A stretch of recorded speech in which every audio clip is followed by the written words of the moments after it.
every one of you. Jai Sai Ram. My life is my message, and my message is love, is the axiom that Swami would so dearly declare.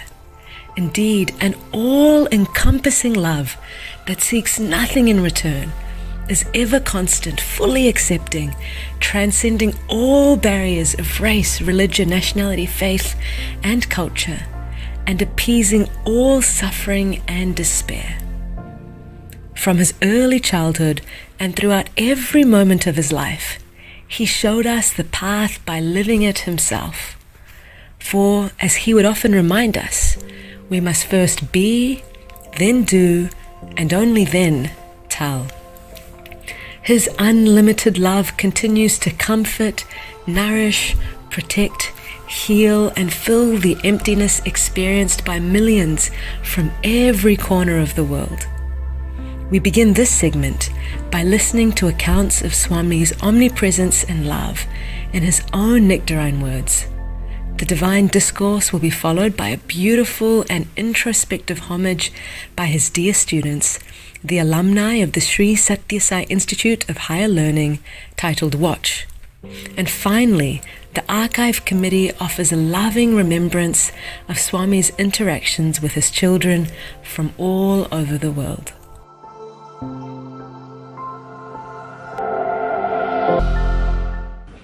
ఆ బళ్ళారి లోపల 3 దినములు వాళ్ళు ఇంటిలో పెట్టుకున్నారు. Bhagavan stayed at the residence of the chairman of the corporation. అక్కడ నుంచి చాలా సమీపంగా ఉంటున్నదని విరూపాక్ష దేవాలయం తీసుకెళ్లారు. Bhagavan was taken to Virupaksha temple, which happens to be very close to the house of the chairman. అప్పుడు శేషమరాజు అతని ఇల్లాలు లోపల వెళ్ళి, మేము విరూపాక్షను దర్శించుకొని వస్తాము, నీవు ఈ సామాన్ దగ్గర ఉండు అన్నారు. Seshamarazu and his wife wanted Bhagavan to take care of all their belongings outside as they would go into the temple to have the visit of the holy shrine. సరే, నేను ఇక్కడే ఉంటానని ఒప్పుకున్నాను. Swami accepted their proposal. వీరు ఇరువురు కూడాను దేవాలయంలో వెళ్ళారు. Both husband and wife have gone into the temple. అక్కడికి వెళ్లితే గర్భగుడి లోపల నేనే అక్కడ నిల్చుకున్నట్టుగా కనిపించింది. There both of them saw Bhagavan there in the sanctum sanctorum of the temple. ఈ శేషమరాజుకు చాలా doubts. Seshamarazu has so many doubts.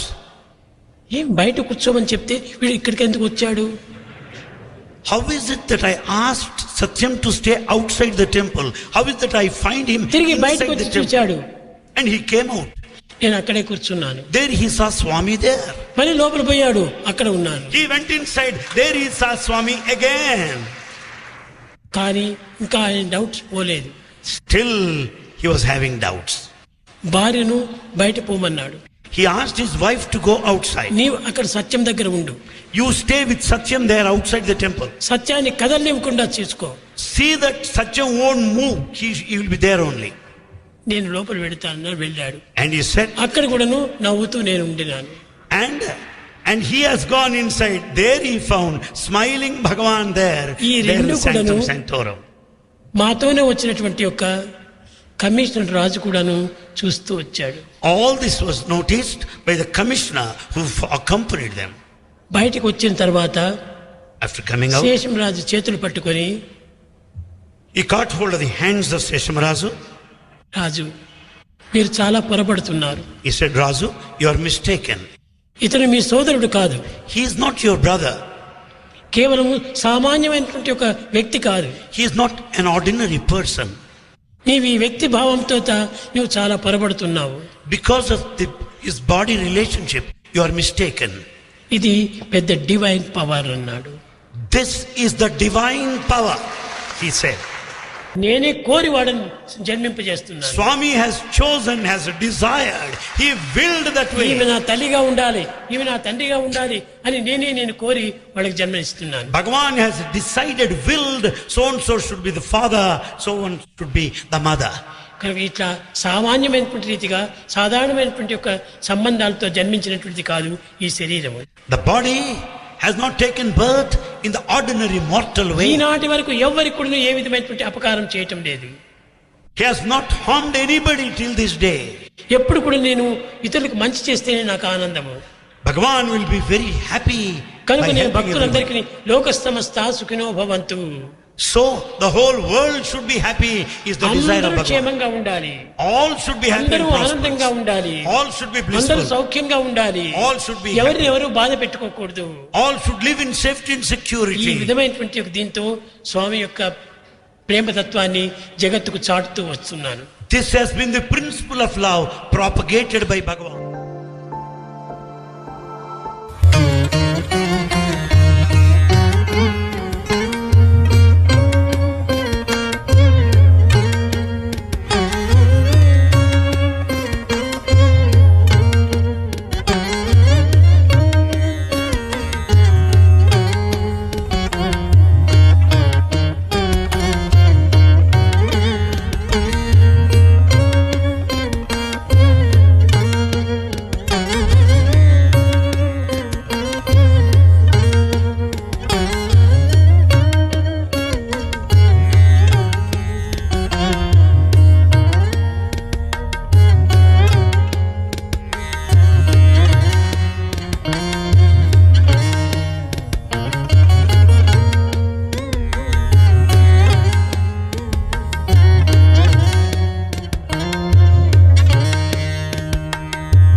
On this occasion of Aradhana Mahotsavam, we have this wonderful opportunity to hear the personal reflections of divinity from students who studied in Satya Sai institutions and also had the unique privilege, blessing of observing, watching Swami on daily basis. Om Shri Sai Ram. Watch your words. The first thing that comes to my mind when I hear the words, watch your words, is silence. And for me, the easiest way to please Swami was to maintain silence. In our student days, he used to emphasize almost every day to the boys is to talk less, be silent. And he used to tell us that the ancient sages used to go to the forest and keep silence for days and weeks and months. And because of that, Swami used to say that their words would become truthful, their thoughts would get purified, and because of that, they would get the highest form of knowledge and wisdom and the realization that they, divinity and God, are one. But he used to dumb it down for us, and he used to tell us, boys, if you keep silence, you will conserve energy. And because of that, you will gain memory power, and you will do very well in exams. Swami tells in this beautiful song, in a folk song, so that everyone can understand, that have faith in him and do not waste time doing gossip and getting lost in worldly pleasures, but to think of him all the time. And he adds, the people think that mukti, bhukti and all is very tough level practices, which are high level practices, which will lead to bhukti and mukti. Swami says, do not think like that. The most important thing you need is just Atani bhakti okkatunna chalu priya chelli. Just have devotion for him. That itself will be the answer for you to receive the mukti. This is the message which is so applicable for a layman like me. I just thought I should share. Thank you. Sai Ram. When I think of Swami's actions, I always think that he was always giving something or the other. I was sitting one time in the darshan when I was called. I thought that Swami had called me, but no, actually I was taken to the Purna Chandra auditorium, and there a man started measuring me from here to here, my waist, like 4 or 5 measurements he took. I didn't understand what was happening, but I let him measure me, and after a few weeks I understood that he was measuring me because I was gifted with a shirt. Swami did not give me the shirt, but I was given a shirt, a brand new white shirt. I was very happy. Sai Ram. Wonderful reflections, brothers.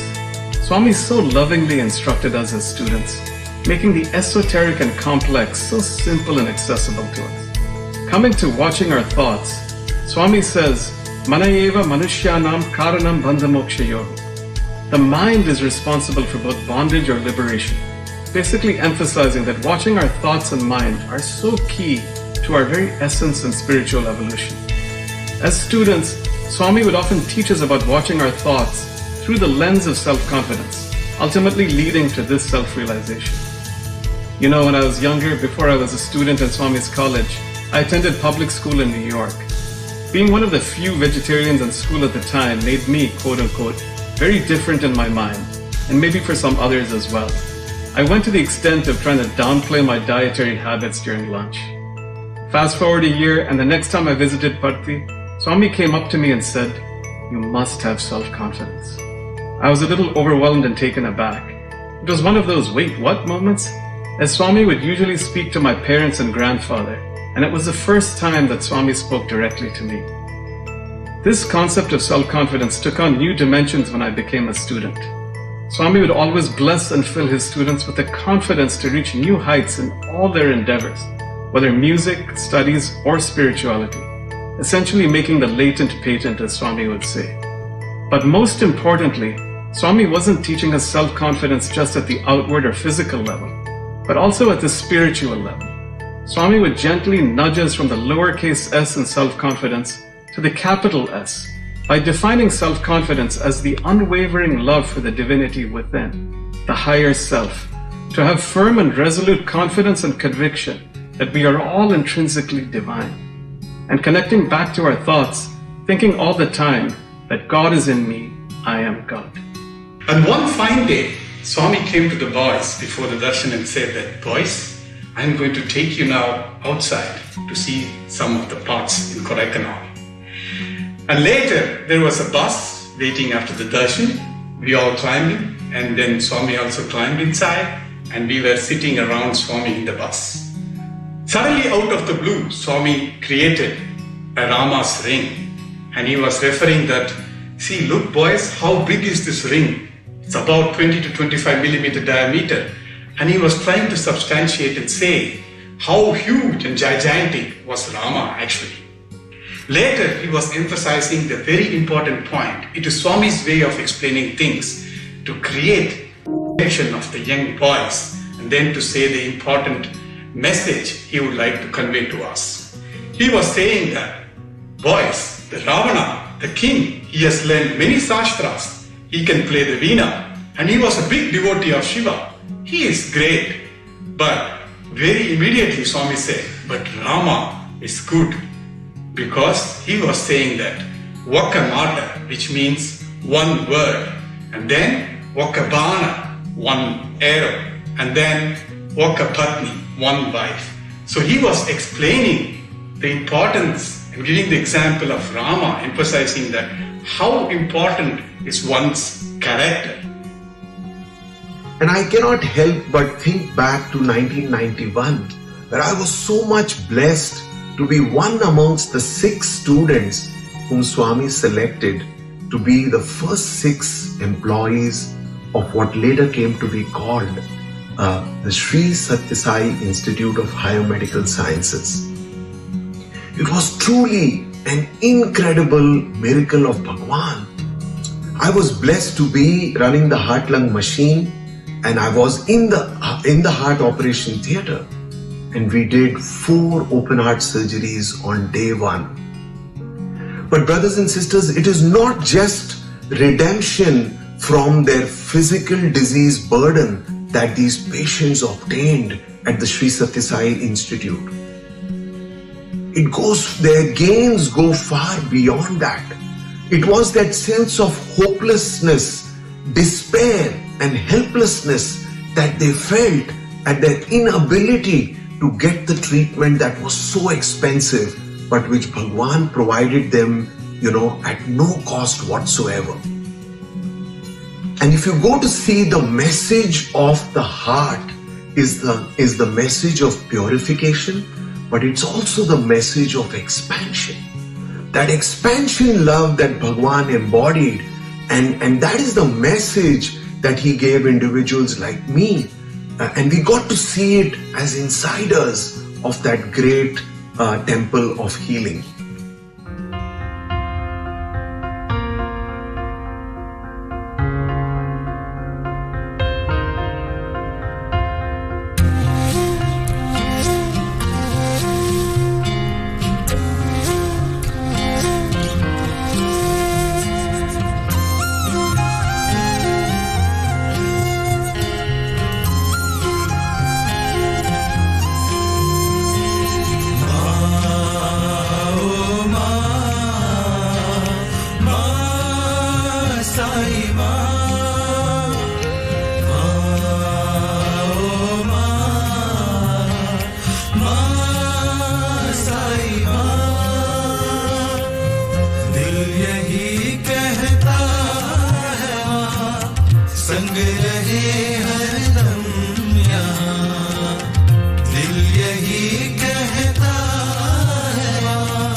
तमन्नाएं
यही कहता है माँ, संग रहे हरदम यहाँ।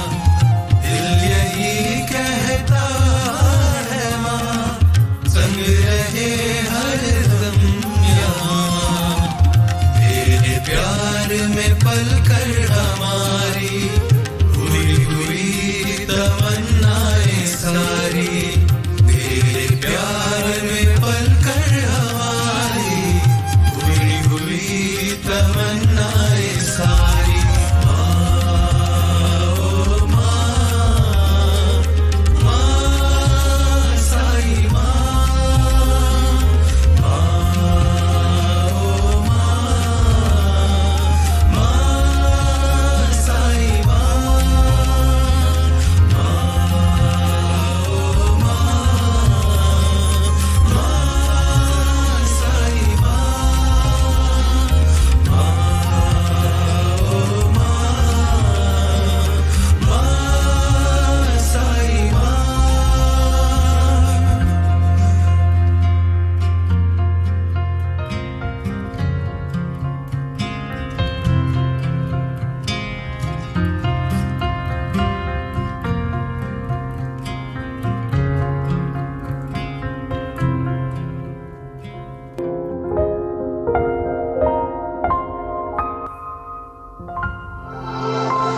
We take great joy in remembering and speaking of our beloved Bhagavan Sri Satya Sai Baba. For as we love and honor and remember our Swami, our hearts open, and as our hearts open, we remember our truer identity, children of the most loving Father. We can say that Swami's children were from all over the globe. He drew them to him with an astonishing, surprising, mysterious, divine magnetism that knew no geographic boundaries. Sai explains there was actually no mystery. It was just his universal love for all. Giving was his unceasing divine nature, whether it was sharing unforgettable, heart-touching interactions or sharing his elevating words and sublime music. Most of all, he was a fount of joy. And in case our minds should doubt that our time with him was just a heavenly dream, he gave so many physical gifts. By divine will, he produced sacred, historic objects for us that express the unity and power of God. These lingams are the concretized symbol of the unmanifest God that he sometimes also gave for physical healing. The vision of Satya Sai was so large, he even gave gifts for the well-being of nations. Herein we see a crystal lingam he materialized for the well-being of the center members of Vienna, Austria. Satya Sai wrote letters to devotees that were personal blessings, which have now become emblems of universal teachings for us all. Why did he do all of this? Howard Murfitt, the Australian author, had a chance to ask Swami, Swami, why did you come down from heaven to be with us and to suffer with us and to teach us? Couldn't you have done this all from heaven itself? Swami replied, I could have done it from heaven itself, but how can I give you the joy of meeting me and seeing me? How can I give you this pleasure? That is why I have come. Out of his ever-flowing love and grace was born in the hearts of devotees the urge to manifest his ideals of service. As we see here, founders and heads of various national Satya Sai organizations here with their beloved. He inspired devotees in more than 100 countries to start organizations in his name. Satya Sai's beauty and grace still lingers and lives in our minds. This Aradhana today marks the 10 years since Sai left his physical body. Being without our Swami's physical presence, often felt in the past as a most intense, staggering, unresolvable loss, is being replaced by a growing spiritual maturity in our path to seeing his beauty everywhere. that since he left his body in 2011, I feel that he is much more closer to me and more attentive, not only to me, to all of us. So now he's all there for us, and he's there 24/7. To lift our hearts that this world of time and space can be transcended through love, he gives us signs of his presence. The phenomenon that was his life is here with us today. Here we see in Trinidad the devotees chanting the Vedas at sunrise, and Swami makes his solar appearance. From age to age, he fulfills his divine promise to always be with us. Here we see Sai Krishna returns to the battlefield of the Bhagavad Gita. Let us resolve to never let go of the hand of Satya Sai. Let our hearts overflow with gratitude as Sai resides in us. Sai Ram.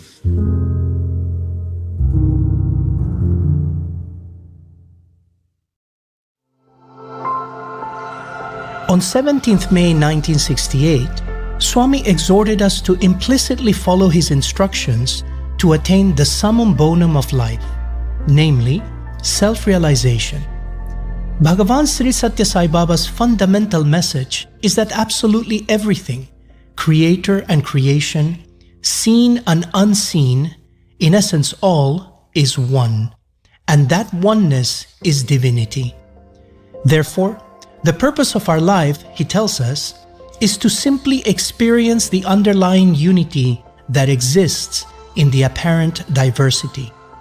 To walk this path of unity, we must first understand that all names, all faiths, and all forms lead to the same God. We must then live the human values at every moment of our lives. In this next segment, offered by the SSSIO Public Outreach and Young Adult Committees, Swami reminds us that there is only one religion, the religion of love. Only one worthy path, one founded on human values, and only one goal, to rediscover our inherent divinity. These offerings will be followed by the address of Dr. Narendranath Reddy, Chairman of the Sri Satya Sai International Organization, extolling the message and uniqueness of the Sri Satya Sai avatar. Dr. Narendranath Reddy is the Chairman of the Sri Satya Sai International Organization. He is a Fellow of the American College of Physicians and the American College of Endocrinologists. He has been a practicing internist endocrinologist in Southern California for over 40 years. 4 generations of Dr. Reddy's family have been followers of Bhagavan Sri Satya Sai Baba.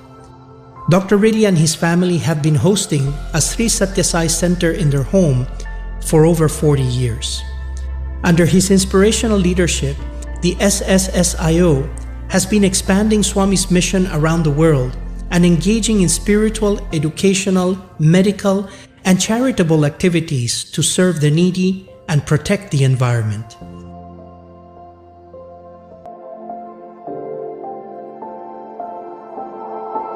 What is the purpose of life? What is the purpose of life? Any question vesko. Put a question yourself. తినటమా? Is it eating? నిద్రించటమా? Is sleeping? లేక ఇంకేమైనా ఆనందంగా అనుభవించటమా? Or is anything mere enjoyment? త్రాగటమా? Drinking? Not this. Not this. ఖానా పీనా Sona మర్నా. అంతేనా? So drinking and eating and ultimately dying.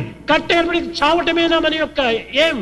Is it our aim to die ultimately? Purpose of life అంటే తనను తాను తెలుసుకోవటం, అది purpose of life. The purpose of life is to know one's own self. First question వేసుకో. First put a question Who yourself. am I? Who am I? Who am I? Put a question to yourself. Who am I? ఆ question ను దూరం చేసుకుంటున్నారు. You are away from that question. Who are you? Where did you come from? Who is, what is your name? ఇది అడుగుతున్నావు కానీ who am I? Who am I? ఎవరైనా వేసుకుంటున్నారా question? We have forgotten our true identity. We go on questioning, who are you? What's your name? Where do you come from? Do you ever question yourself, who am I?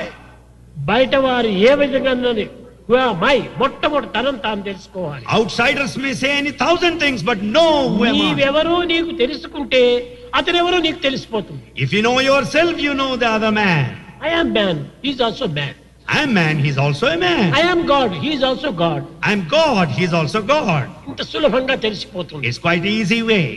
తనను తాను తెలుసుకోలేనటువంటి వాడే ఇతరులను నిందించటము, ఇతరులను దూషించటము, ఇతరులను పరిహసించటము, ఇతరులను నొప్పించటము. The one who does not know one's own self goes on accusing, goes on criticizing, goes on harming others. కనుక మొట్టమొదట మనలో మనకు ప్రేమను పెంచుకోవాలి. Therefore we should develop love within ourselves. సత్య, ధర్మ, శాంతి, ప్రేమ. The human values, satya, dharma, shanti, prema. ఇవి 5 వేళ్ళు. Here are 5 fingers. సత్య, ధర్మ, శాంతి, ప్రేమ, అహింస. The 5 fingers, satya, dharma, shanti, prema, ahimsa. ఈ 5 ఏకమైనప్పుడే నేను ఈ టంబ్లర్ను పట్టుకోవడానికి వీలవుతుంది. When all the 5 fingers act together, you can hold the tumbler. ఇది ఒక వేలుతో పట్టుకోవడానికి అవుతుందా? Can you catch hold of it with one finger? లేక ఇంకో వేలుతో పట్టుకోవడానికి అవుతుందా? Can you point with the pointed finger? కనుక అన్నిటినీ చేర్చి మనము ఇదే human value. We should join all the 5 fingers, that is human value. 5 fingers ను సెపరేట్ చేయకండి.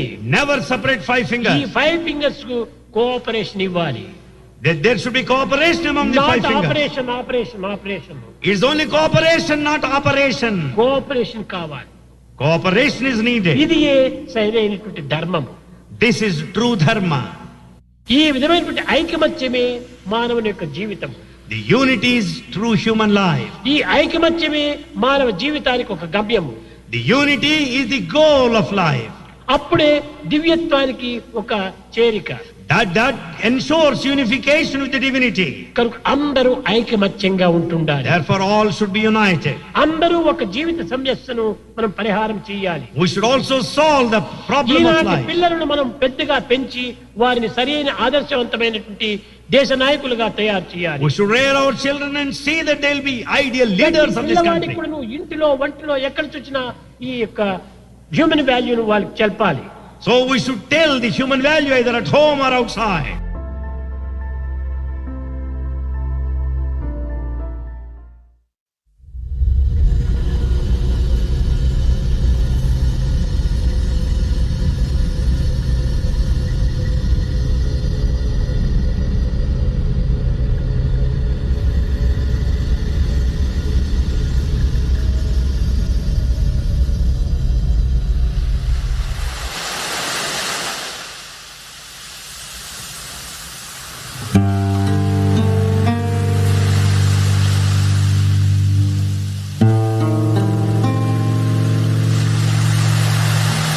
There is nothing in the universe higher than God, different from God, or distant from God.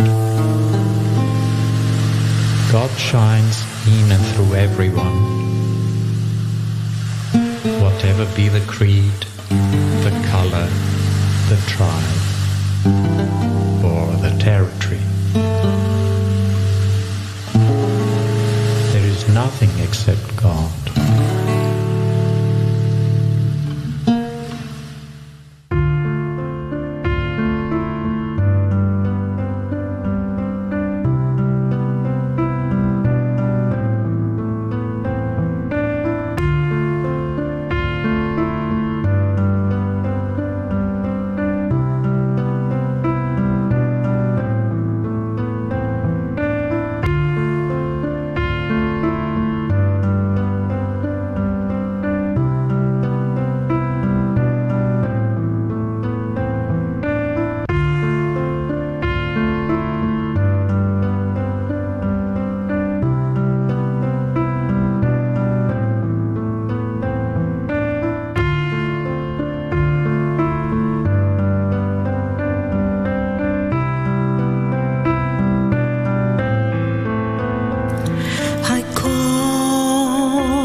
Bhagavan.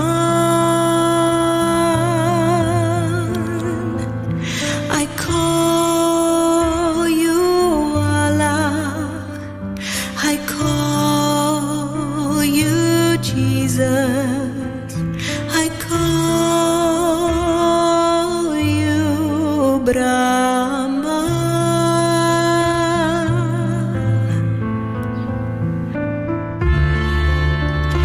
I call you.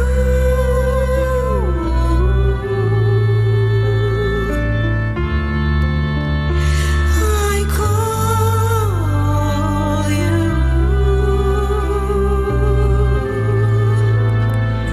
I call you Buddha. I call you Elohim. I call you Mother Earth. I call you Father. I call you Mother. I call you daughter and son. I call you sister. I call you brother. I call you dear friend. I call you peace. I call you love, truth, righteousness, non-violence.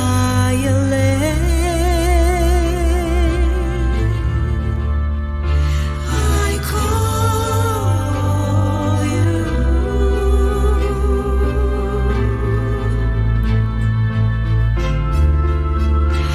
I call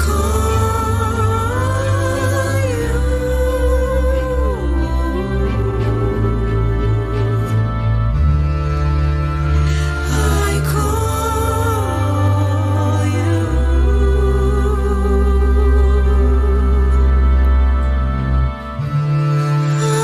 I call you.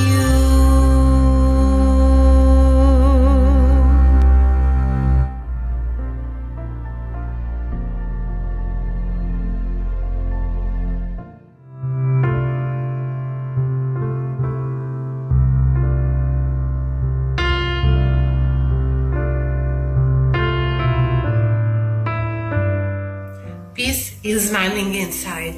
Peace is the consequence of right conduct. Peace is inner stillness.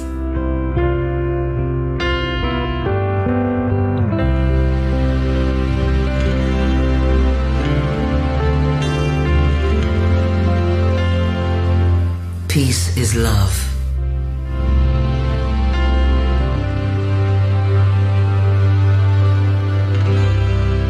Love is like a sea around us, an all-encompassing and permeating energy. Love is compassion. Love is going from one to we, from one to God.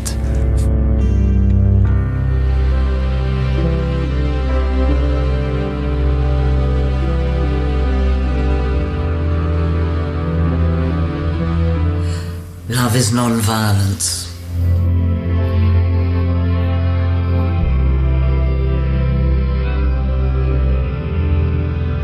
Violence is the harmony in life, unity in diversity. Non-violence is what we need in the future. Non-violence is taking care and your heart for animals also.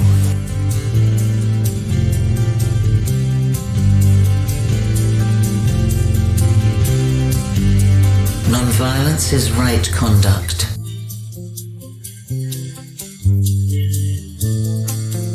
Right conduct is being responsible.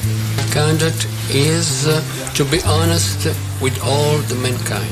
Right conduct is following my heart.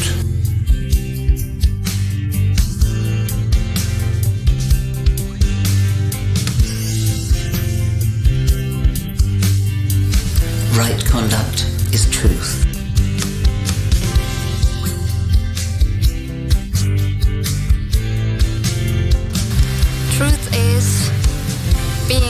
to yourself. Truth is the source. Truth is the foundation on which the world and the entire life are built.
love, reverence, and gratitude, I offer my prayerful pranams at the divine lotus feet of our dearest, sweetest, loving, and omnipresent Lord, Bhagavan Sri Satya Sai Baba.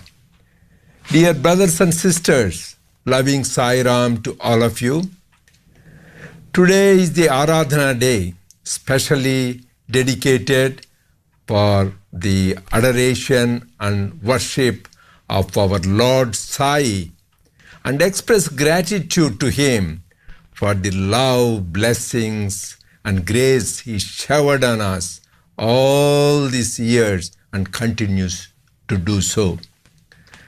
He has shown us the goal of human life, that is, to realize that we are divine, to make us realize our innate divinity and manifest that divinity, and also experience the divinity in everything, everywhere, ever. He is the universal teacher. He is our divine teacher, and he is the teacher of teachers. Who is this Sai? Sai is omniscient, omnipresent, and omnipotent. Swami says there is only one God, and he is omnipresent. Swami has been showing his omnipresence even from the tender age of 14, when, along with his family, he went to see the Virupaksha temple, which is the temple of Lord Shiva, in a place called Hampi, near Ballari. So the family told him to take care and look after the luggage outside the temple, and they went into the temple. And there in the sanctum sanctorum, to their surprise, they saw Swami.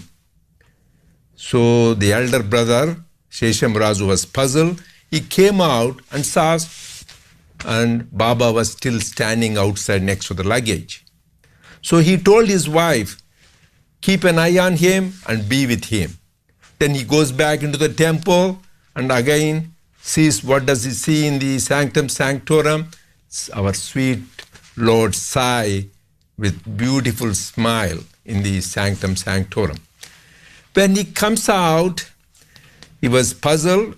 Then meanwhile, a senior officer, who is the commissioner of the corporation, who was hosted Swami, he told Swami's elder brother Shesham Raju, do not think he's your family member. Don't think he's just your brother. He is the Supreme Lord. He is the divine incarnate. So please remember that. So Swami continued to show his omnipresence from that day in many places, many times. One time, my mother was inviting Swami to come here to Los Angeles and be with us and eat her food. Then Swami said, "Oh, I'm already there. I'm eating food you cook and offering prasad." And he described what she offered. So he is there everywhere. And I hear many anecdotes around the world from the devotees that some of them have even seen him in flesh and blood. So he is, as he promised, within us, above us, below us, around us, behind us. He is always with us as our eternal companion. Who is this Sai? As Swami says, Sai Baba means, Sa means divine, Ai means mother, Baba means father. So he is our divine mother and father. So he also said in his beautiful discourse on May 17th, 1968, that he is all names and he is all forms, and he is Sat Chit Ananda, knowledge, existence, and bliss. And he is Advaita, he is the only reality. And he is Satyam Shivam Sundaram, truth, goodness, and beauty. And he is Satyam Jnanam Anantam Brahma, as it is said in the Taittiriya Upanishad. That is, he is truth, wisdom, infinity, and supreme Brahman. So how do you come to know this Supreme Lord? Swami himself has said categorically, no one can understand my reality today, or even after thousands of years of ardent inquiry or penance or austerity, even if the whole humankind joins together. But he gave a positive hope for us. He said, you can experience me through love, through divine love. He gave a beautiful example. How do you see the moon? Through the help of the moonlight. Similarly, God, who is love, you can experience him only through divine love. This divine love, Swami has said, it is pure, it is selfless, it is unconditional, and it is eternal. Swami says divine love gives and forgives, whereas self gets and forgets. And Swami said love is selflessness and self is lovelessness. So how do you nurture this divine love? For that, we need to develop a relationship with God. Don't keep him distant some other place. Treat him as our own father, our mother, our close friend. Then you can intensify that love. For that also some other spiritual practices Swami has shown. One is Namasparana, repeating his divine sweet name, Om Sri Sai Ram. Swami wrote in a beautiful letter to his students and teachers in Vrindavan that the person who has the name of Sai on the tip of his tongue all the time will be liberated while alive. That is called Jivan Mukta. That is the power of the name. Second is the practice of singing his glories of God, bhajans. Wherever his divine name and glories are sung, he assured he will be present there. He will be with us. He will be manifest there. Third is the practice of dhyana, meditation. And he has shown many paths, but two are the very important. One is Jyoti meditation, light meditation, and second is Soham meditation, which we do along the breath, identifying oneself with that ultimate reality. Another practice Swami has emphasized is pure, selfless prayers. And most of our Sai sessions, at the end, we chant this important prayer, Samasta Loka Sukhino Bhavantu. May all the worlds be happy. Here we pray for the welfare of not only ourselves, individuals, or our families, or our society, community, or our country, or the world. But here we are praying for the welfare of all the worlds, the galaxies, the planets, the whole universes. That is the power of that prayer. And also we shared recently as a practice for the Aradhana Utsavam to the prayers, God is, the 5-letter mantra, G-O-D, God is. And also affirmative prayers that I am God and no different from God. I am the Satchidananda Brahman. Fear and anxiety cannot affect me. I am always in bliss. These are the affirmative prayers which we need to do. Another easiest and very enjoyable thing is listening to the glories of God, Sai Leelas. That is what Sai Bhagavatam, and we all enjoyed talking about Swami, his beautiful divine sports and Leelas, and we all are transported into the realm of heavenly bliss. So this is another way to nurture our love for God. But this love for God should be manifest in action. How do you manifest love in action? That is service. That is loving service. That is selfless service. Swami says the best way to love God is love all and serve all. He says the hands that serve are holier than the lips that pray. So that is the emphasis Swami gave for service. Because Swami says service is one of the easiest ways to get rid of our ego. Because man minus ego is God. So then we realize our true nature, that we are divine.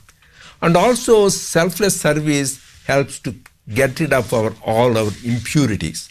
The major 6 impurities are Kama, Krodha, Lobha, Moha, Mada, Matsarya. That is desire, anger, greed, attachment, pride, and jealousy. And the best way to get rid of is by practicing the 5 fundamental human values. Swami has said, Satya, Dharma, Shanti, Prema, and Ahimsa. That is truth, right conduct, peace, love, and non-violence. The undercurrent being the love for everything. Because Swami says love is the source, love is the path, and love is the goal. And these human values, Swami beautifully said, you should teach it. That is called education in human values, EHV. But Swami nicely said EHV is 3HV. That is coordination of the head, heart, and hands. So this is integration of the 3 yogas, Jnana, Bhakti, and Karma Yoga. When you talk about the head, you use fundamental discrimination. With the inquiry, who am I?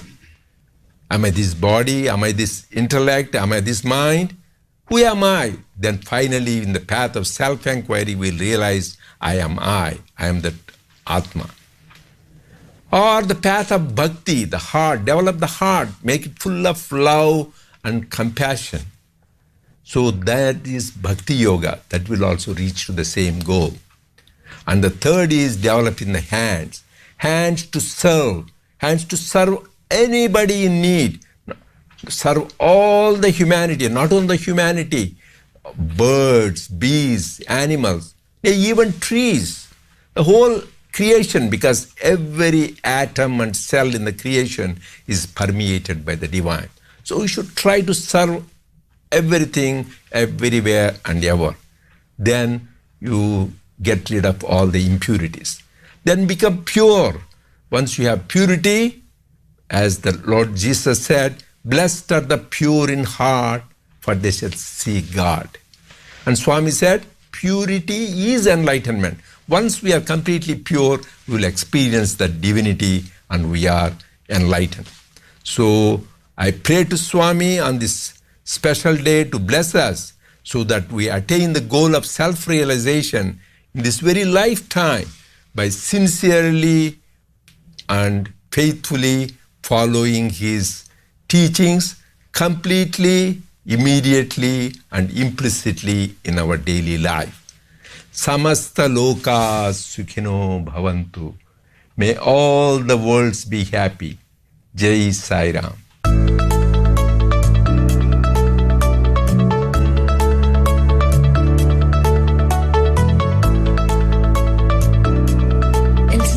Sai young adults have been practicing 4 spiritual practices daily, chanting the 5-letter mantra, God is, reciting 5 prayers daily, namely, I am God, I am no different from God, I am the Akantha Parabrahman, I am Satchit Ananda, grief and anxiety can never affect me, I am ever content, fear can never enter me. Praying intensely for the welfare of all, Samasta Loka Sukhino Bhavantu, and reading daily from Sutra Vahini. The Sai young adults have been practicing these over the last month. Let's see how they have been practicing them, and also what benefits they gained from these sadhanas. Loving Sai Ram. After repeating this prayer, grief and anxiety can never affect me. Help me to develop faith in Swami, faith in God, and have this trust and this faith also that Swami is the architect of my life, the architect of my path, and having this trust in Him, having this faith in Him. Jai Sai Ram. Sai Ram. In the Sutra Vahini, Swami says that the seeker, in order to achieve liberation, should develop the quality of equanimity towards events and an unshakable faith in God. How difficult is it having such a quality of equanimity and especially an unshakable faith in God? while we are going through hardship, for instance, we have these periods in our lives where we are living troubles and we don't see the end of it. Like, for instance, the one we are living, where we have the global pandemics, which is causing a lot of suffering all around the world. In order to answer to this apparent dilemma, Swami brings up the example of the sugar cane. In fact, he says that the sugar cane, in order to deliver the juice, needs to be crushed. And also is a diamond that, in order to become bright, needs to be treated and go through hardships. And so, Swami says, the devotee and the human being, in order to develop an unshakable faith in God and equanimity, needs to be challenged. And these challenges are the ones that are purifying and making our faith and equanimity stronger. Sai Aradhana. 5 прекрасных аффирмаций, которые мы можем повторять каждый день. Первое. Я Бог. Я не отличен от Бога. Второе. Я неделимый высший абсолют. Третье. Я бытие, сознание, блаженство. Четвертое. Горе и тревога никогда не могут повлиять на меня. И пятое. Я всегда удовлетворен. Страх никогда не может проникнуть в меня. Простые, но очень действенные утверждения. Когда я повторяю их, я ощущаю, как фокус внимания моего ума переключается с внешних объектов на мою внутреннюю истинную природу. Я ощущаю, как облака рассеиваются и свет начинает сиять. С вами всегда нам говорил, чтобы мы помнили о том, что мы являемся воплощением божественной любви, воплощениями божественной атмы. И эти аффирмации очень помогают нам утвердиться в этой истине. Sai Aradhana. Samastaloka Sukhino Bhavantu Samastaloka Sukhino Bhavantu Samastaloka Sukhino Bhavantu Om Shanti Shanti Shanti. Sai Aradhana, this prayer, very nice prayer that I've practiced and say often, just makes me happy, makes me feel grateful for everything that we've been blessed with, a sense of oneness with the world around us, and just being happy that you know that Swami is there all the time, taking care, and everything's just going to be okay. Beautiful and awe-inspiring reflections have been shared by the Sai young adults from around the world. Let us continue to practice these pearls of wisdom that have been gifted to us by our beloved Lord Bhagavan Sri Satya Sai Baba in order to manifest and realize our innate divinity, and to also experience Sri Satya Sai Baba's omnipresence, omnipotence, and omniscience. Sri Satya Sai Baba has said that to realize divinity, there is no discipline more valuable, more rewarding, and more effective than selfless service.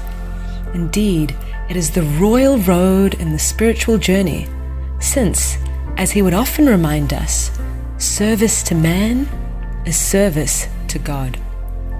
Thus, throughout his life, Bhagavan Baba bestowed his abundant compassion, grace, and love unconditionally on one and all. His benevolence manifested and continues to manifest in both direct and subtle forms, from comforting the individual to model social, education, and healthcare-based initiatives, to inspiring millions of people to develop compassionate and expansive service projects around the world. His holy hand gave abundantly, served incessantly, and created a living legacy for all mankind to follow. Indeed, it is the very life, teachings, and works of Sri Satya Sai Baba that are the inspiration for all humanitarian projects of the Sri Satya Sai International Organization. Let us now reflect upon this legacy of love in action, which has become the very breath of our lives.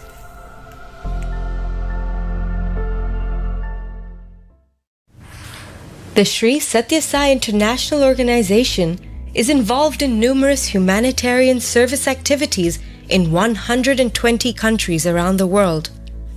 Here are some of the highlights of these various activities conducted in the fields of education, healthcare, community engagement, environmental sustainability initiatives, and disaster relief. There are 44 schools and 31 institutes of Satya Sai education around the world, providing values-based education to thousands of children. Many of these programs have received accolades from national education authorities and communities. The Satya Sai School of Canada was recognized by the Fraser Institute as the #1 school out of 3,037 for many consecutive years.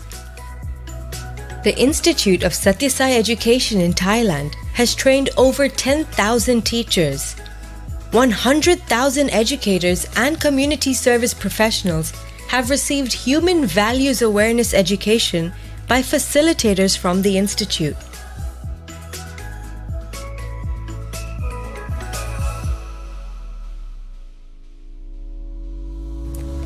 The Sri Satya Sai International Organization hosts medical camps and clinics where healthcare is provided free of charge with love and compassion to people in need. Services include preventative screenings and even cataract surgeries, such as this ongoing project in Sri Lanka.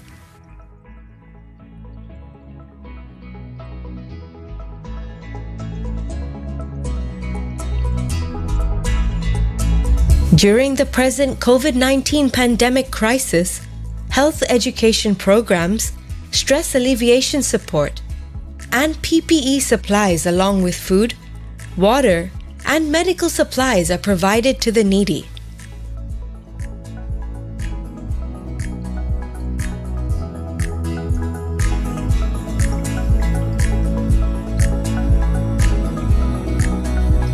Whenever natural disasters occur, such as earthquakes, floods, volcanoes, and hurricanes, the volunteers of the SSS-IO immediately spring into action in many countries like Nepal, Indonesia, Haiti, India, and the Philippines to provide relief such as food, water, shelter, medical and educational services to the affected communities.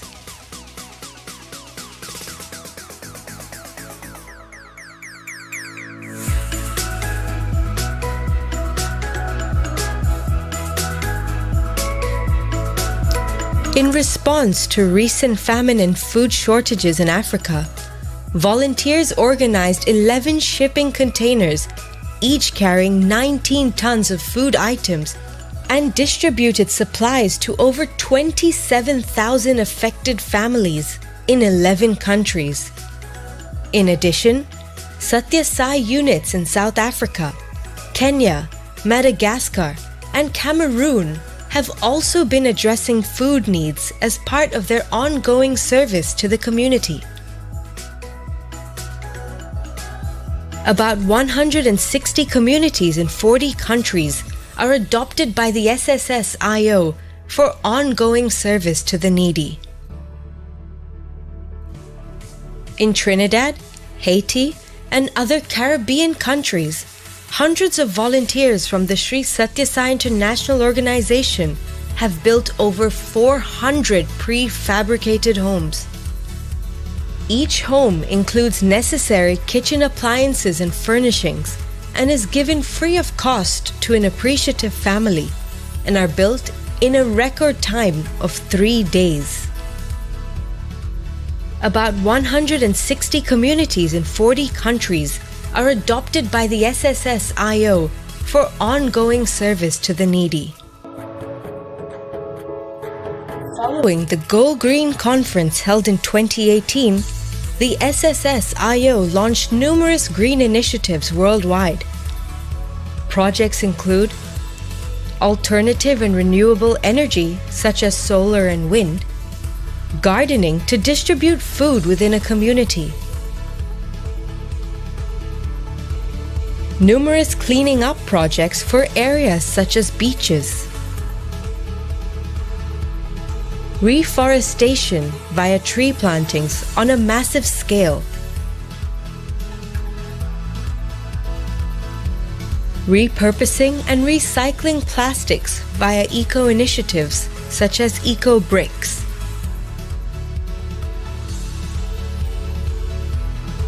the Sri Satya Sai International Organization is grateful to Bhagavan Sri Satya Sai Baba for blessing us with the opportunities to practice his teachings of love all and serve all.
వ్యక్తి ఎవరు?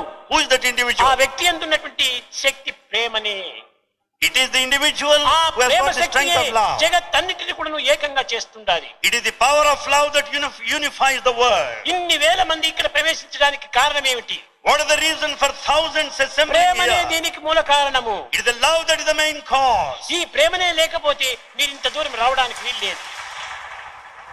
Without this love you would not have been here. ఈ ప్రేమ ఎట్లా ఉంటుండాలి? What sort of love? ఇచ్చి పుచ్చుకునేటువంటి ప్రేమగా ఉంటుండాలి. It is give and take by way. భగవంతుని ప్రేమను పుచ్చుకోవాలి. You have to receive divine love. ఈ ప్రేమను ఇచ్చుకోవాలి. And you have to offer your love. అయితే రెండు చేరి ఏక ప్రేమనే, ఒకే ప్రేమనే. However, both are one. భగవంతుని యొక్క ప్రేమని నీ శరీరం నందు ప్రతిబింబంగా నీకు కనిపిస్తుంటుండాలి. The divine love appears as a reflection in your body. మమైవాంసో జీవలోకే జీవభూత సనాతన. సనాతనుడైనటువంటి భగవంతుని యొక్క ప్రేమతత్వము సర్వభూతముల యందు కూడాను ప్రతిబింబించుతుండాలి. The love of this ancient eternal divinity shines in everyone as its reflection. కానీ ఈ ప్రేమను దుర్వినియోగపరచుకోవడానికి కాదు ఇచ్చిండేది. The love is gifted not to misuse it. సద్వినియోగం గావించు. We have to make proper use of it. హృదయంలో నింపుకో. Fill it up in your heart. పంచు. Share it. దేశాన్ని ఆనందపరచు. And make this country happy. ఇది నీ ప్రేమ యొక్క ప్రభావమైనటువంటి యొక్క తత్వము. This is the nature of love. You are anywhere. నీ హృదయాన్ని పవిత్రం చేసుకో. But make your heart ఈ always పవిత్రమైన sacred. ప్రేమను నీవు పెంచుకో. Develop the sacred love. ప్రేమ చేతనే నీ జన్మ సార్థకం కాకుండా ఇంకా నీ యొక్క కుటుంబమే కాకుండా నీ పరివారం కూడాను నీ యొక్క పరిసర ప్రాంతంలో వారు కూడాను పవిత్రం చేయడానికి అవకాశం అవుతుంది. It is the love that redeems your life, the life and lives of your family members and the neighborhood and society by and large. హృదయము ప్రేమమయంగా మార్చుకోవడం. The heart should be transformed in such a way that you are full of love. ఇవ్వనక్కర్లేదు.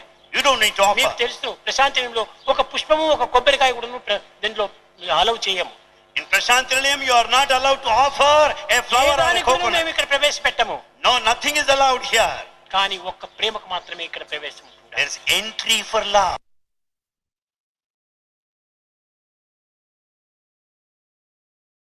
కనుక ఈ దేహమును పరులకు సహజీవులకు సాధన చేసే నిమిత్తమై అందించినాడనే సత్యాన్ని గుర్తించాలి. We have to recognize the basic fact that God has given us this body to serve the neighborhood, everybody in society. కనుకనే ప్రతి మానవుడు కూడా సేవలో పాల్గొనాలి. Hence everyone must participate in service. సేవ కంటే మించినటువంటి ఫలితం మరొకటి లేదు. There is no other thing that is greater than service. మహాపురుషులందరూ కూడాను సేవ ద్వారానే ధన్యులవుతూ వచ్చారు. All noble souls had their lives realized, redeemed, liberated through service only. కనుక సేవల్లో మీరు ప్రయత్నం చేయండి. Therefore participate, involve in service activity. భగవంతునికి సేవల యందే ఆనందం కానీ పూజల యందు కానీ త్యాగముల యందు కానీ ఆనందం లేదు. In fact, God is very happy watching your services and not other forms of worship. కనుక సర్వీస్ మనం చేయండి. So we should serve. The best way to love God is to love all, serve all. The best way to God is to love all and serve all. ఈ రెండింటిని మనం చక్కగా గుర్తించుకొని వర్తించితే ఇంతకంటే గొప్ప సాధన మరొకటి లేదు. If we recognize these twin principles, there is no other greater spiritual path. On the day of the first Christmas celebration here, Swami sang a song 20 years back. Love is my form, truth is my bread, bliss is my food.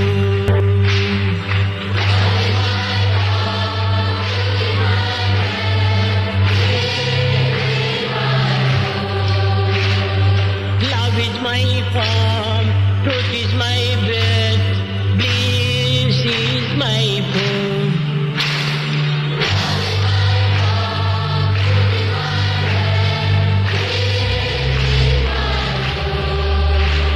My life is my message, expansion is my life.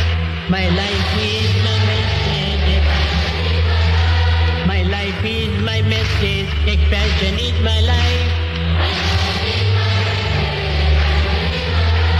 No reason for love, no reason for love, no birth, no death.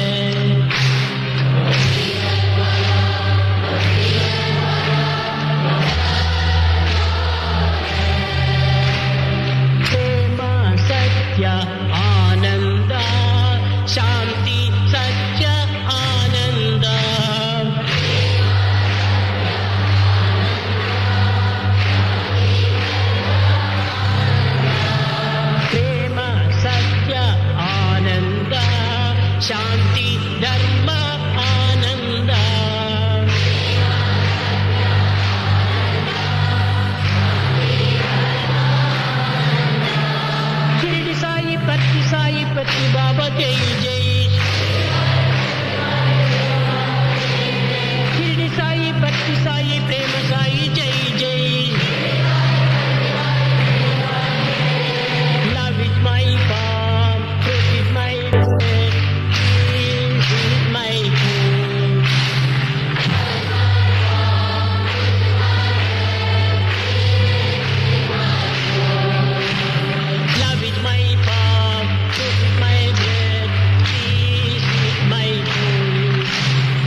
Dear brothers and sisters, Sai Ram to all of you. I offer my humble pranams at the divine lotus feet of our beloved Master and Lord, Bhagavan Sri Satya Sai Baba. I offer to each one of you all my love. I hope and pray that with Swami's divine grace, you and all your families are healthy, safe and well. By now, many of you might have received an email from the Managing Trustee of the Central Trust informing about the creation of the Global Council. I ask you to ignore that email. It is full of blatant lies and false statements. It is just a vain attempt to destroy the Sri Satya Sai International Organization and replace it with a replica of it subservient to them. Dear brothers and sisters, Bhagavan Sri Satya Sai Baba has created 3 independent bodies: the Central Trust, the Sri Satya Sai Organization of India, and the Sri Satya Sai International Organization. The Sri Satya Sai International Organization is functioning for over 50 years. We are working with unity and love, trying to put into practice the divine teachings in our lives and to help as many people as possible with our love. We need to understand that the most important spiritual discipline, according to Swami, is to follow implicitly the divine commands. Now I will tell you what are the divine commands regarding the Sri Satya Sai International Organization. In 2004, I had the incredible privilege and honor to be invited by Swami to be part of the Prashanti Council. I was in his house together with Dr. Reddy and our brother William Harvey, where he informed us about the purpose, instructed us and gave us precise instructions what the purpose of the Prashanti Council was, how we should work to help the Sri Satya Sai International Organization. Then, in 2006, he created the Sri Satya Sai World Foundation to guide and help this organization outside of India. These are the divine commands.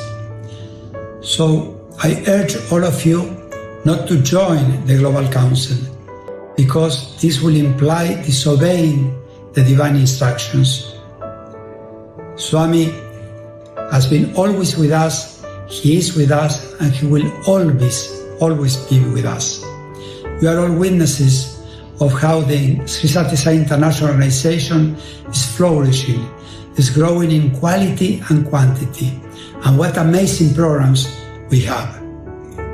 Now, we need to understand the incredible fortune that we have of being alive at this time when the Avatar came and took this human form. Not only that, we have been chosen to be his direct disciples. We have been chosen to be part of his divine mission. So let's work together. Let's face these challenges. Let's face this negativity with courage, with strength, with unity, with joy. Let's have faith in Swami. He is and will always be with us.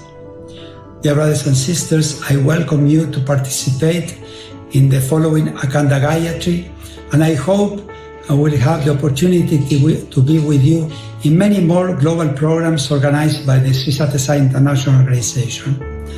I send again to all and each one of you all my love. Jai Sai Ram.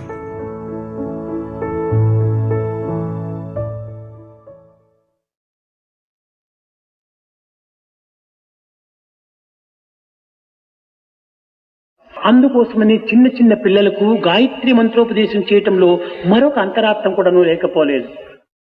Now certainly there is an inner meaning in this Gayatri mantra being given to young children. ధియో YONO ప్రచోదయాత్. గాయత్రి మంత్రోపదేశం జరగక పూర్వము తాను ఒక విధమైనటువంటి మంకుగాను, లేక సోమరిగాను, లేక ఒక విధమైనటువంటి మొద్దుగాను ఉండవచ్చును. గాయత్రి మంత్రోపదేశం చేసిన తర్వాత చురుకుగా చదవటము, మంచి ఫస్ట్ క్లాస్ లో పాస్ కావటము, తెలివితేటలు పెరిగిపోవటము, ఇలాంటివంతా మనకు ప్రత్యక్షంగా గోచరమవుతుంటాయి. Now we have in this mantra the concluding words, Dhiyo Yona Prachodayat. The meaning is, before you have been given this mantra, you have been backward intellectually, mentally, a bit lazy, and a few negative points to your credit.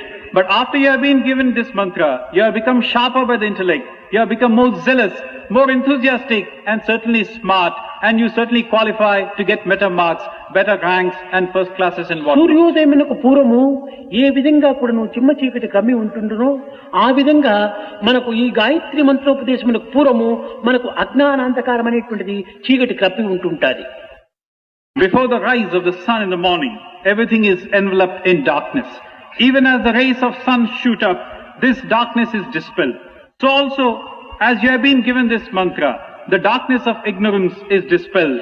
సూర్యోదయమైన తక్షణమే ఏ విధంగా అంధకారం అనేటువంటిది పటాపించలమవుతుందో ఆ విధంగా గాయత్రి మంత్రం అనేటువంటి ధియో యోన ప్రచోదయాత్, ఈ యొక్క గాయత్రి మంత్రం అనేటువంటి కిరణములు అభివృద్ధి అయ్యే కొలది కూడాను మనలో ఉన్నటువంటి అజ్ఞానం అనేటువంటి దూరం పోయి ప్రజ్ఞాన సుజ్ఞాన విజ్ఞానముల తోపల మానవుడు వికసిస్తాడు. The rays of the sun scatter and dispel the areas of darkness. Darkness has no place where the rays of the sun rise. So also, once your intellect blossoms forth by virtue of your having been given this mantra, your intellectual rays will take care of the ignorance which has been persisting in you.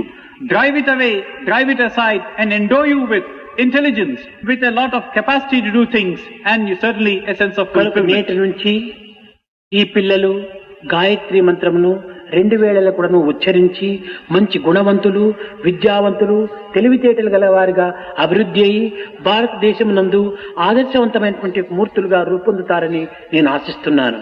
So from tomorrow, the children, by virtue of chanting this mantra in the morning hours and in the evening hours, may they be endowed with a rare intelligence which will take care of their fortunes, which will be presiding over their destinies.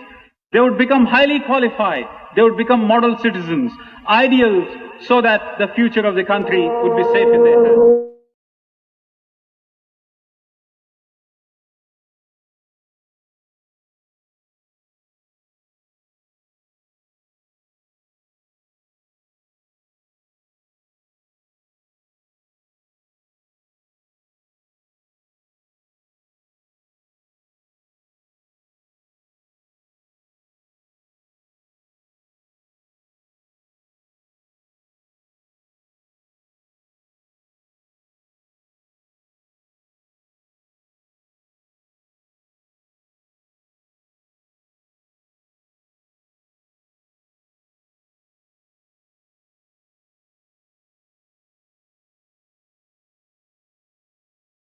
ओम जगज्जननी साई माता, ओम जगज्जननी साई माता, ओम जगज्जननी साई माता, ओम जगज्जननी साई माता, ओंकार रूपिणी साई माता, साई माता।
Like a candle, your love will always glow. Jesus, you are the light in my life. Like a candle, your love will always glow. My sweet Lord, all we yearn for is love. Like a river, your love will always flow. My sweet Lord, all we yearn for is love. Like a river, your love will always flow. Like a mother, you'll be there to wipe away my tears. Like a father, you'll be there to take away my fears. My Lord, my love, my sigh, my sweet Lord, my love, my sigh. Swami, you are the light in my life, like a star brightly shining in the sky. Jesus, you are the light in my life, like a star brightly shining in the sky. When I'm scared and afraid to go on, like an angel, you'll help me to get by. When I'm scared and afraid to go on, like an angel, you'll help me to get by. Like a teacher, you'll be there to teach me to be true. Like a friend, you'll be there. I'll put my trust in you.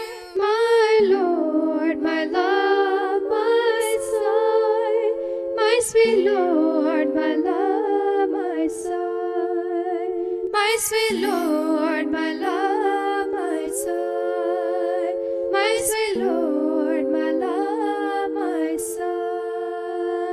Hallelujah, hallelujah, hallelujah,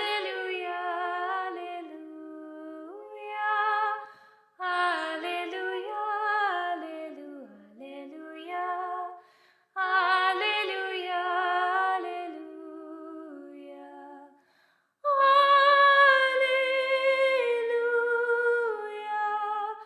hallelujah,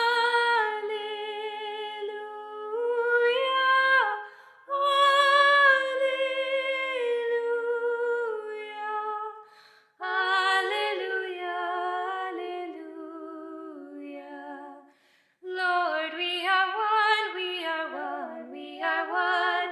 Sai, we are one, we are all one. Lord, we are one, we are one, we are one. Sai, we are one, we are one with you. Rejoice in the Lord, Sai Baba, and again I say rejoice, rejoice, rejoice, and again I say rejoice. Rejoice in the Lord, Sai Rama, and again I say rejoice, rejoice, rejoice, and again I say rejoice. Rejoice in the Lord, Sai Jesus, and again I say rejoice, rejoice, rejoice, and again I say rejoice, rejoice, rejoice, and again I say rejoice, and again I say rejoice, and again I say rejoice, and again I say rejoice. Sai Baba, Sai Baba, Satya Sai Avatar of the Lord. Rama, Krishna, Jesus, Muhammad, Buddha, Zoroaster, Sai Ram. Every name is your holy name, Sai. Every form is your form divine. Sai Baba, Sai Baba, Satya Sai Avatar of the Lord. Let me reach you, dear Sai, let me reach you. Let me reach you inside of my heart. Let me please you, dear Lord, with my service. Let me serve you, dear Lord, with my love. I surrender to you, I surrender to you, Lord Shri Sai Ram. I surrender to you, I surrender to you, Lord Shri Sai Ram. I surrender to you, I surrender to you, Lord Shri Sai Ram. Hallelujah, hallelujah,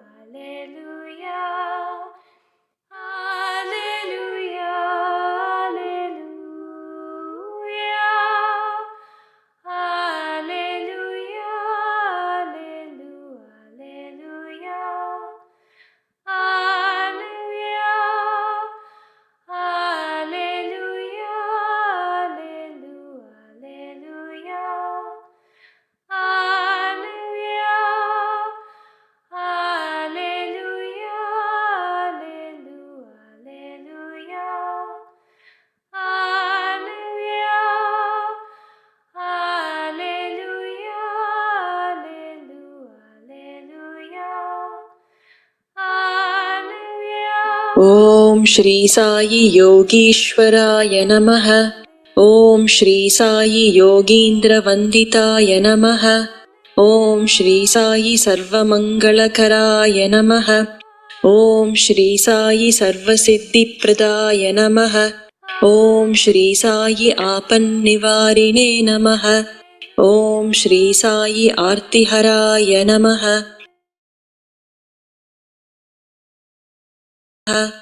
ॐ श्री साई सुलभप्रसन्नाय नमः। ॐ श्री साई भगवान् श्री सत्यसाई बाबाय नमः।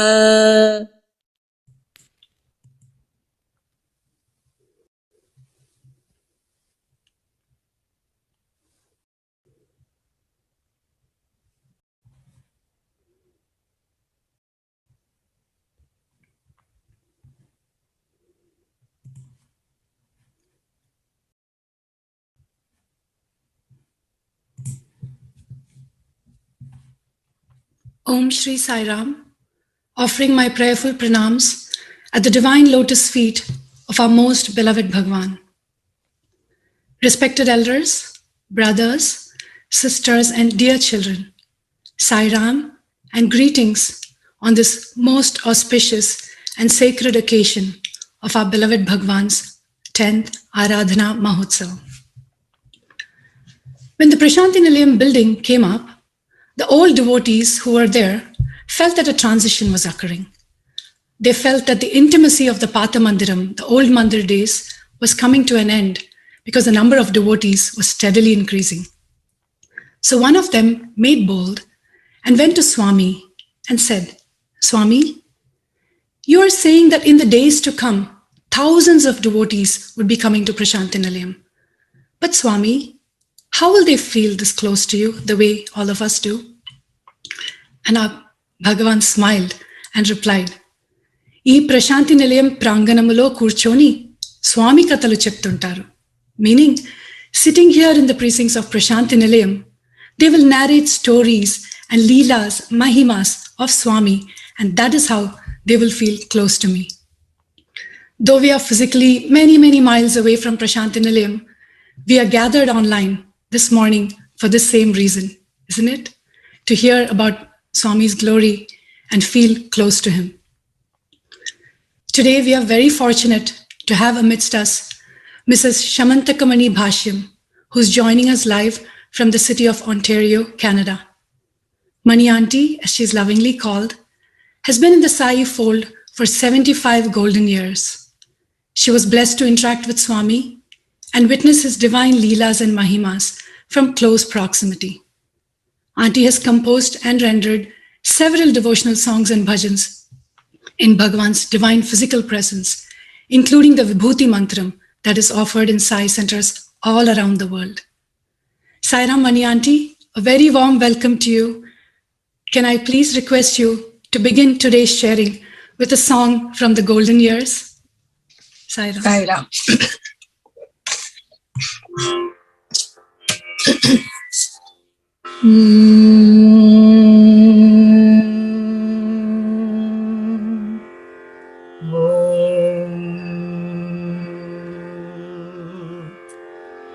నీ కీర్తి చాటమని ఆనతీర్చిన స్వామి, నీ కీర్తి చాటమని ఆనతీర్చిన స్వామి, నాలోన నీ ఉండి పలికించరావాణి, నాలోన నీ ఉండి పలికించరావాణి, నీ కీర్తి చాటమని ఆనతీర్చిన స్వామి. Shatakoti pranams at the divine lotus feet of our dear Lord Bhagwan Sri Satya Sai Baba. Sai Ram to you all, my brothers and sisters. I am greatly honored to be with you all on this holy occasion. We are virtually gathered here to celebrate Satya Sai Aradhana Mahotsavam, It is truly a Mahotsavam.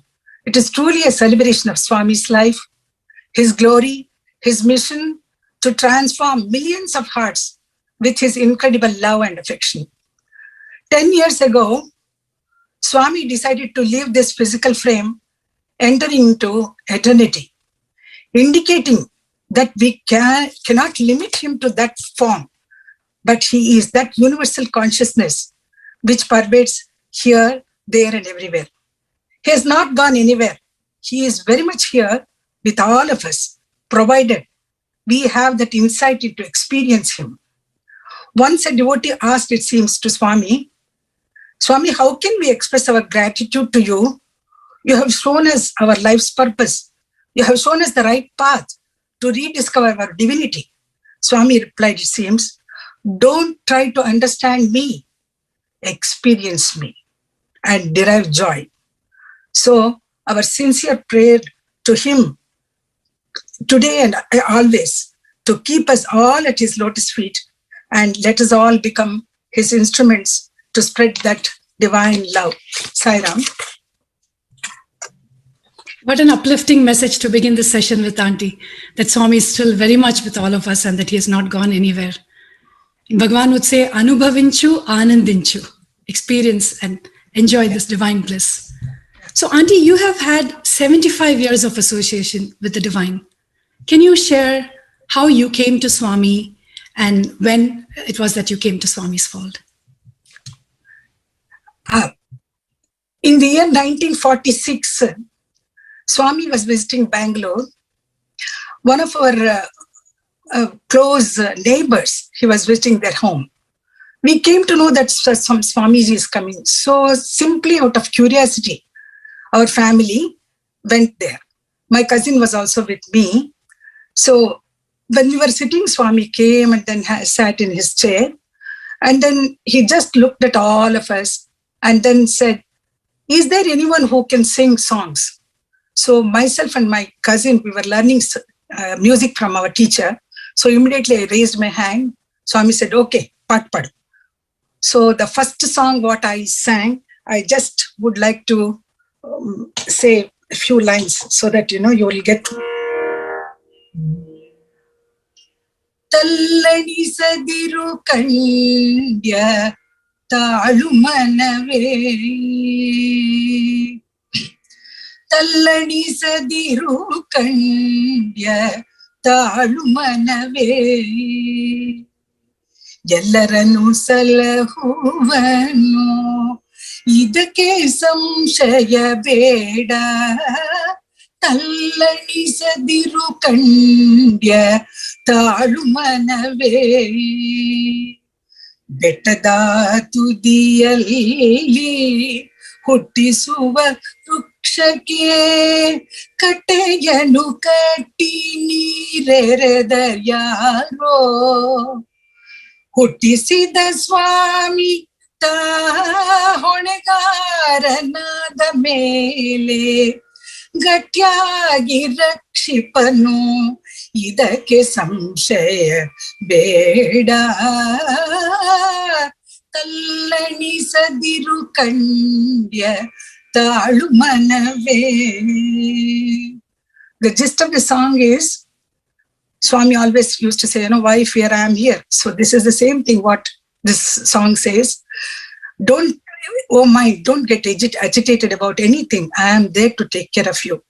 When we sang this song, Swami was very happy and said, Meeru Bengaluru Ammailu, come to Puttaparthi. That's how he addressed both of us, my sister, my cousin and myself. So that was the introduction to Swami and Sai Ram.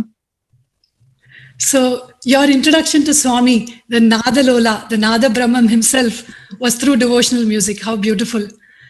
Auntie, a few words about your relationship with Swami during your childhood days, during your youth, and how did it evolve as you became an adult and started a family life? Please do share with us. So after that introduction to Swami, we came to know that our Sheshki Rao Tata, the first Pujari in Prashant Nilayam, they were living very close to our house. So when we came to know about the bhajans, we started attending the bhajans. And Sheshkir Rao family, Sundarama auntie, everybody welcomed us wholeheartedly and to their group, and we became one of the members of the group. And even we started bhajans at our place also. So by that time, I think it was already coming close to the 1 year of bhajans. So one of our aunties, Jaidevi auntie, the idea came to her that we should celebrate this Thursday bhajans as an anniversary with the Akhanda bhajan for 24 hours without any stop. So when this idea came, she expressed it. So our elders agreed, and then Sheshkir Rao Tata and Sundarama auntie went to take permission from Swami. So they went to Parthi and met Swami there, and then told them that we are going to have Akhanda bhajan Swami 24 hours without any stop. So he was very, very happy. And then he said, ne kuda vastunnan. So Sundarama auntie was rather shocked to listen to this, because that time it was ration time. We were there was no open market, and India had not become independent in the year 1946, I mean. So a certain amount of ration was given to per family. So it was difficult to manage people who come to see Swami on that occasion. That was her problem. So she said, Swami, meer vasta yanaka thousands of people will come behind you, Swami. We can't afford to manage all of them. So Swami said, Yenduko, when I am here, don't worry, I will come and see that. So anyway, the first Akhanda bhajan took place in Magadi Road, that is now what is called Malleshwaram. It was quite far off in those days with no bus facility.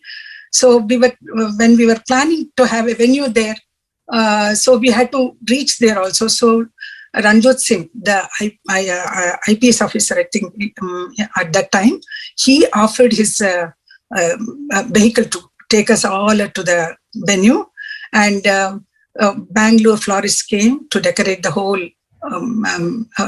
for this thing for that occasion. And Nagmani Amma graciously gave a huge photograph of Swami, and then we all arranged everything for the first Akhanda bhajan. Swami came, and Swami was with us throughout 24 hours. He was there, and then we started. And I have to tell you about the Akhanda Deepam, which was lighted on that day. The Jaidevi auntie was very much such a devoted person. For 365 days, she made strands of the cotton strands of batti for the Akhanda Deepam. So it was all combined together. It became a big wick, and then we had got one earthen lamp, and it was filled with ghee, and this wick was placed, and Swami came himself and lighted the lamp and said, "This Akhanda bhajan, this is the light which I am lighting now." So, of course, later on he declared that it will spread all over the world. At that time, he lighted the lamp, and then he taught us Manasa Vajare Guru Charanam. That was so beautiful. For 24 hours, we did the bhajan. You know how? Not with the navalis as we have now. It was all kritis, more or less what we learned from Puttaparthi, starting from Sri Ganesha, Shivani Kumara, then Sri Sai Jaya Jaya, so say Sai Ram, like this, the kritis were sung. And Sundarama auntie was a good singer, and she was a good musician too. So she sang many songs, and my mother and Shardama auntie, all of us somehow managed. And people also came from different parts of Bangalore. When they came to know that Swami had come, they also joined and they contributed their this thing in music. So anyway, 24 hours Akhanda bhajan was done, and the time came when we had to feed all people. Only the food which was prepared by our elders was looking very, very, they may feel the shortage of food, they said. So they called Swami, Swami, so many people are there, how are we going to feed them? He said, don't worry. He came there, and then he said, he put his hand and then Akshayam, Akshayam, Akshayam. It was enough to feed all those people who had come, and in fact, some were left out also. So that's how the Akhanda bhajan took place. Afterwards, what happened was the second bhajan also was there, and somehow Swami could not come there on that for that occasion. And later on, Swami said, if you sing kritis like this, all cannot participate. Why don't you start saying, do this bhajan with Nama Sai Hare Baba Hare. So 24 hours with the Sai Hare Baba Hare, we had to complete the bhajan. So it was really a challenging challenge for all of us. So Sundarama auntie and myself and my mother and everybody sat and we composed Sai Hare Baba Hare in different tunes and different thalas. That is the beauty of it. I would like to sing one or two.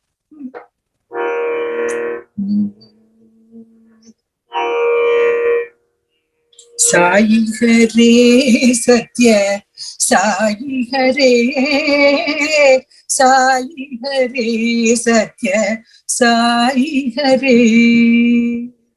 Baba Hare Sai, Baba Hare, Baba Hare, Sai Baba Hare.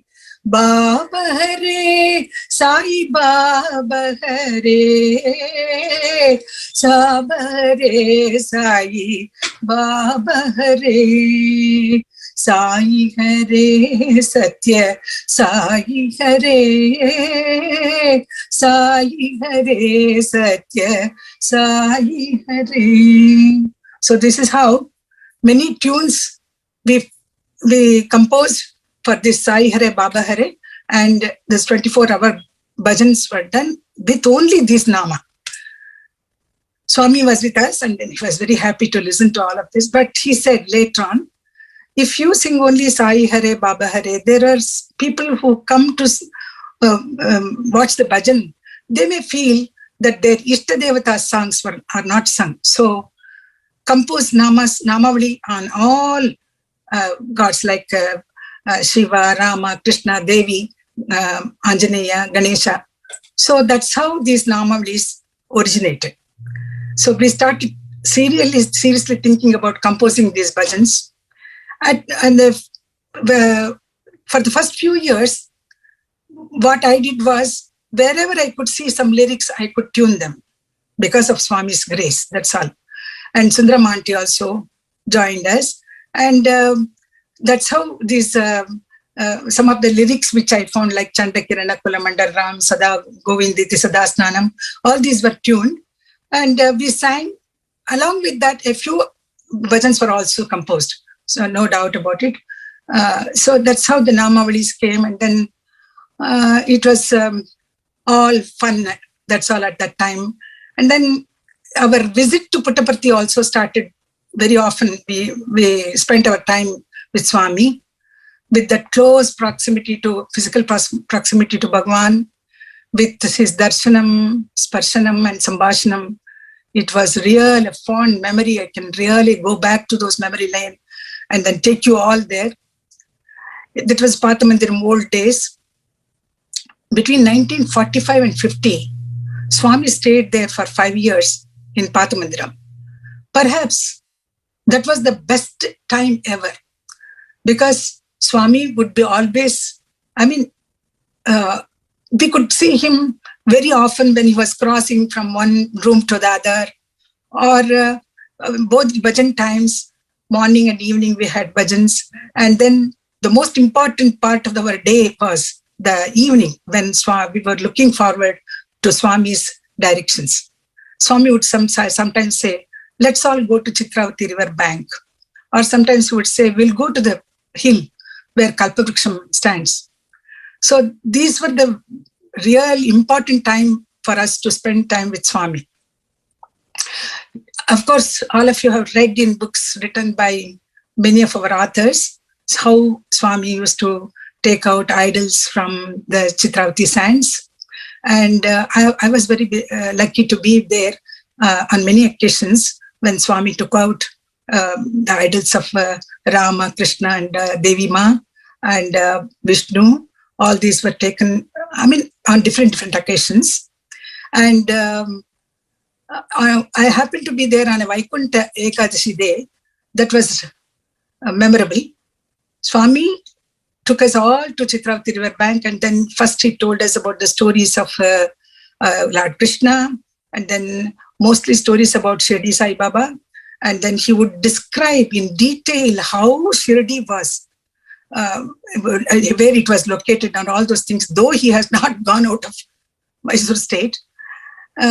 So we never knew about Shirdi Baba till then. When he introduced this Shirdi Baba's story, then we came to know that yes, he is the avatar of Shirdi Baba. Then on that occasion, Vaikuntha Ekadashi day, he took out Amritam. He put his hands like this into the sands, and Amritam came out, and then somebody had a container, he poured into it, and then we all got one small prasadam.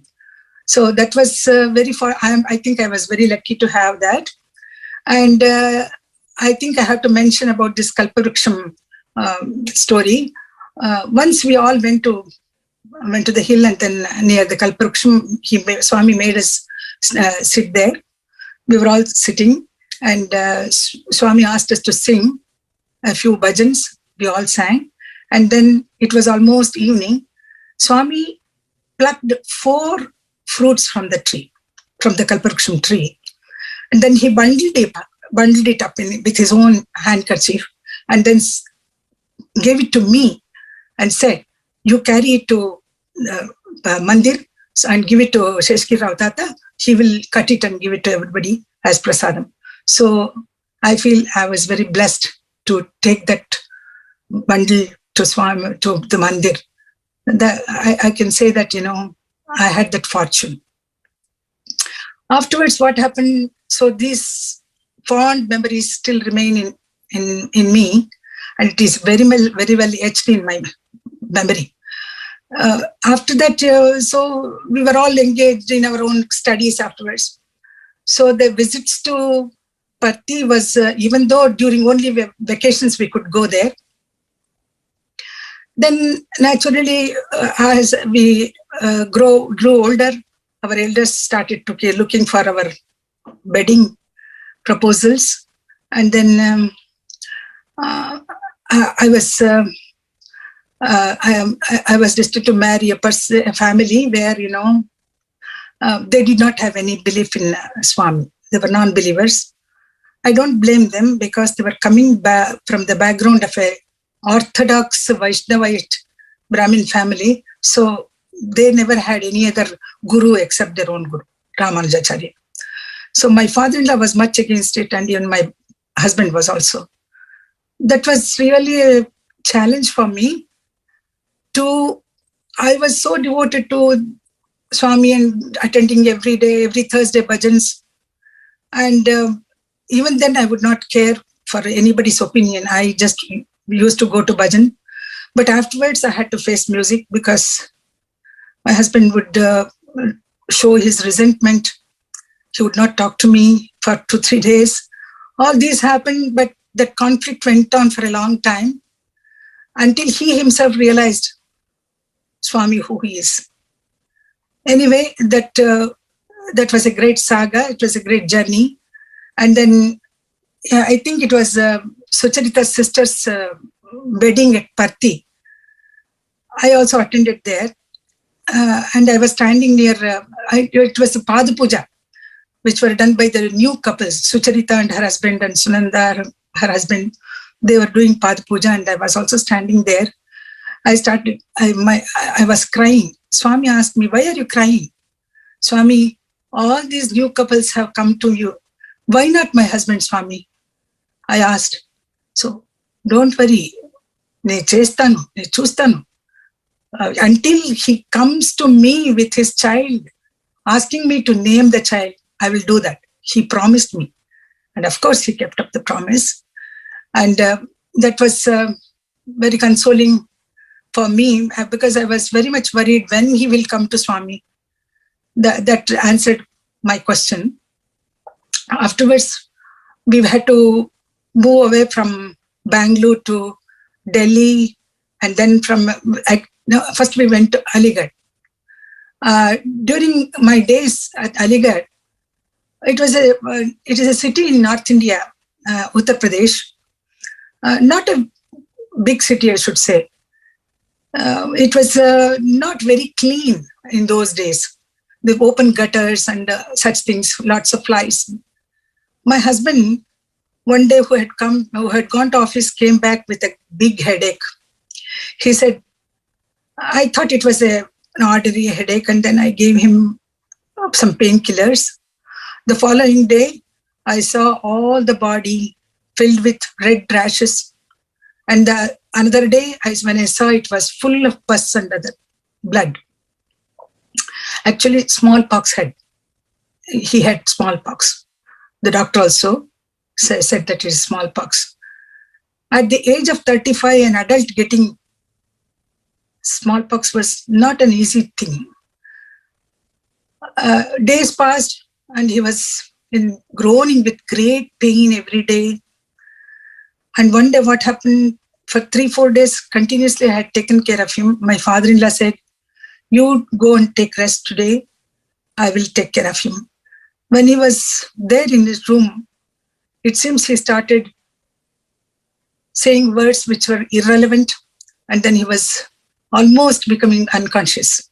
So he shouted to me, Amma, come here, he is doing something.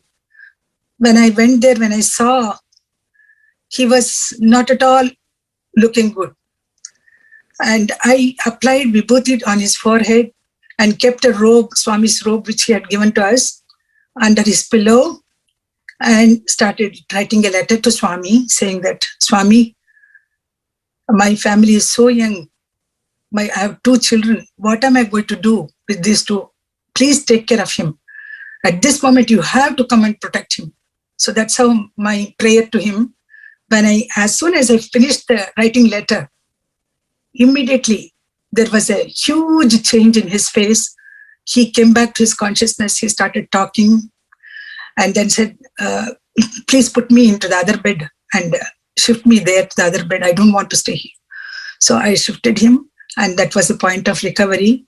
Throughout the those nights, I remember very well singing Devi Ma's bhajan and asking him to sleep, put him to sleep, so that was the worst part of my life which I spent, but Swami was there with me always. And I think that opened his eyes, my husband's eyes. He said, there must be some power which has saved me now. So he started believing, of course, not openly. He started saying that, okay, he will start singing bhajans, and then encouraged me also to do things, to do puja and other things. That's how in Aligarh we spent the time. But as Swami came in my dream and said, I am going to name your daughter. So I just kept quiet, and without any name, she was called Papu for a long time. Then we went to Bangalore. That was the 25th Akhanda Bhajan, which took place in Lal Bagh, the Centenary Hall.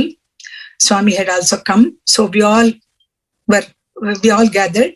And then that was a very memorable occasion, I should say, because the number of bhajans which we sang, Swami enjoyed. And again he asked us to sing also. So, and my husband sent a message to Swami saying that, Swami, please name my child. We had gathered in Dr. Padmanabhan's place. So he said, Swami said, no, not now. Come to Parthi, then I will name your child. So that's how he started believing in Swami, and then we went to Puttaparthi, taking our child and asking me to. We were praying to Swami. Every day he would dodge. No darshan, no dialogue or anything like that. No interview. At last, we had to go back to Delhi, and we had booked our tickets also. So only 2-3 days left before we went to Delhi. And Swami's grace is not coming. We were waiting for him to call us for interview. And the last day, almost it was end of our journey. And I thought, Before that, I sent a letter to Swami through Venkamagaru, saying that Swami, my child, I have to put her to school. So can you give a name to her? So it seems he took that letter and he read it out. And Venkamagaru came and told me, Amma, he has taken the letter. Wait for him to call you.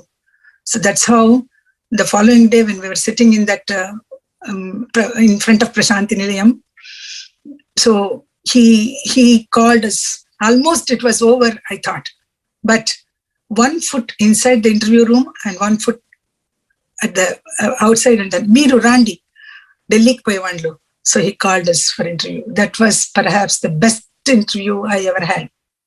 My husband, my children, both of them, and I took them, and for nearly half an hour, Swami was talking to us, and he named my child as Geeta Lata. And he asked, is there any doctor in your house?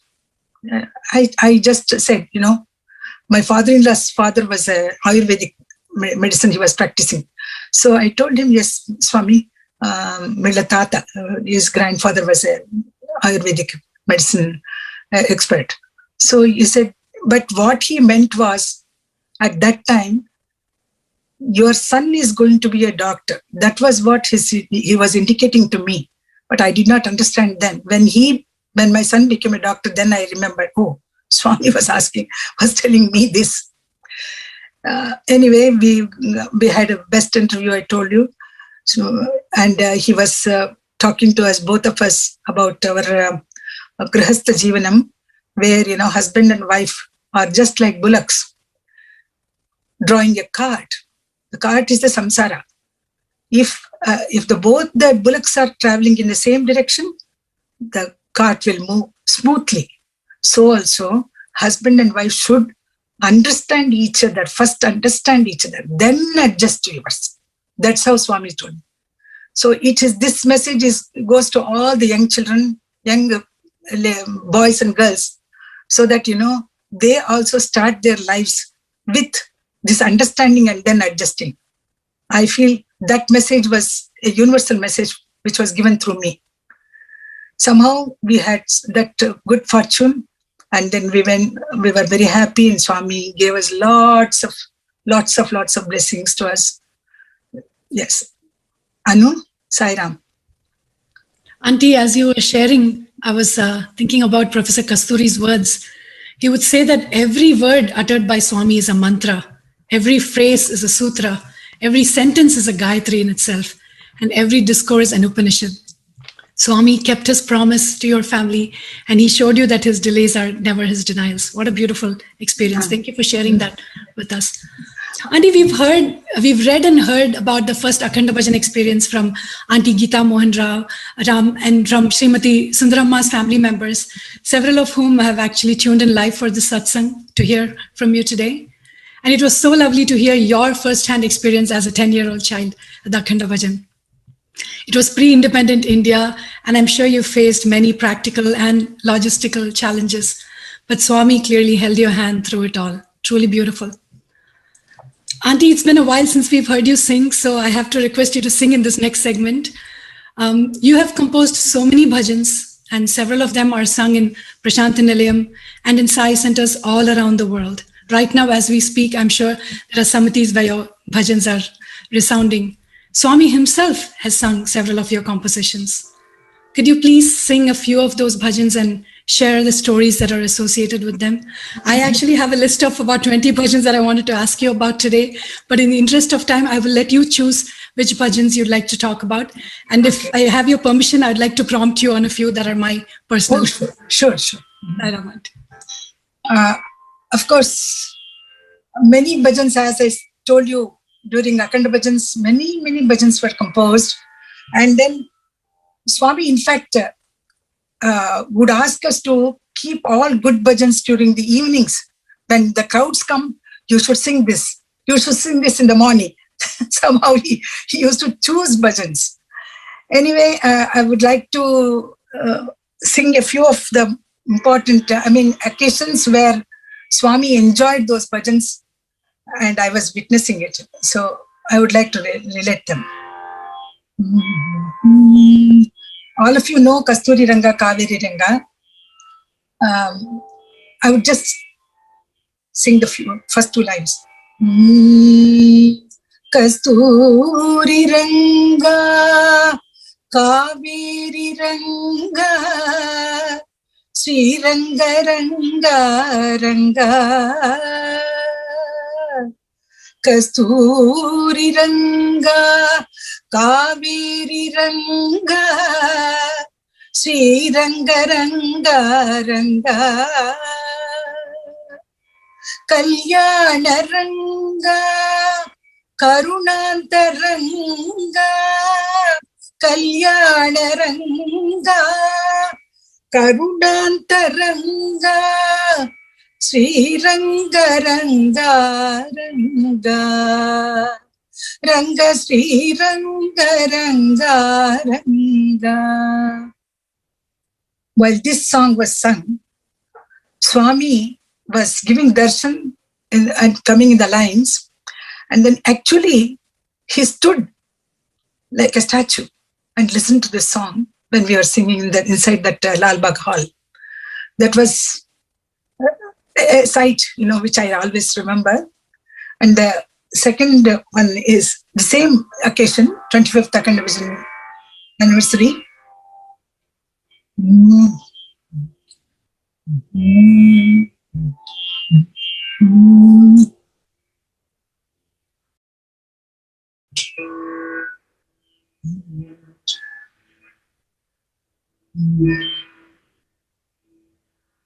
Radha Vallabha, Radha Pyare, Radha Vallabha, Radha Pyare, Bhakta Janon ke Nanda Dulare, Bhakta Janon ke Nanda Dulare, Keshava Madhava Krishna Murare, Adama Udarana Dama Tumare, Radha Vallabha, Radha Pyare.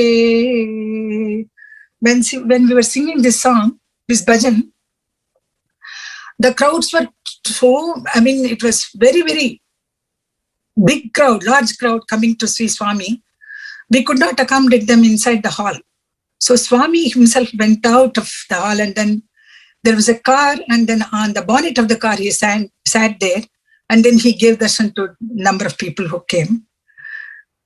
And when we were singing this song, he heard, and then it seems he was swaying to the tune like this.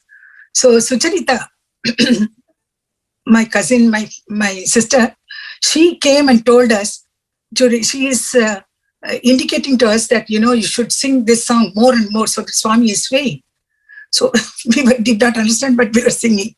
Keshava Madhava, Krishna Murare, Adhama Uddharana Nama Tumare. These two lines were sung in different stages in that raga so that people could, Swami could enjoy it. So that was another bhajan, and I would sing this.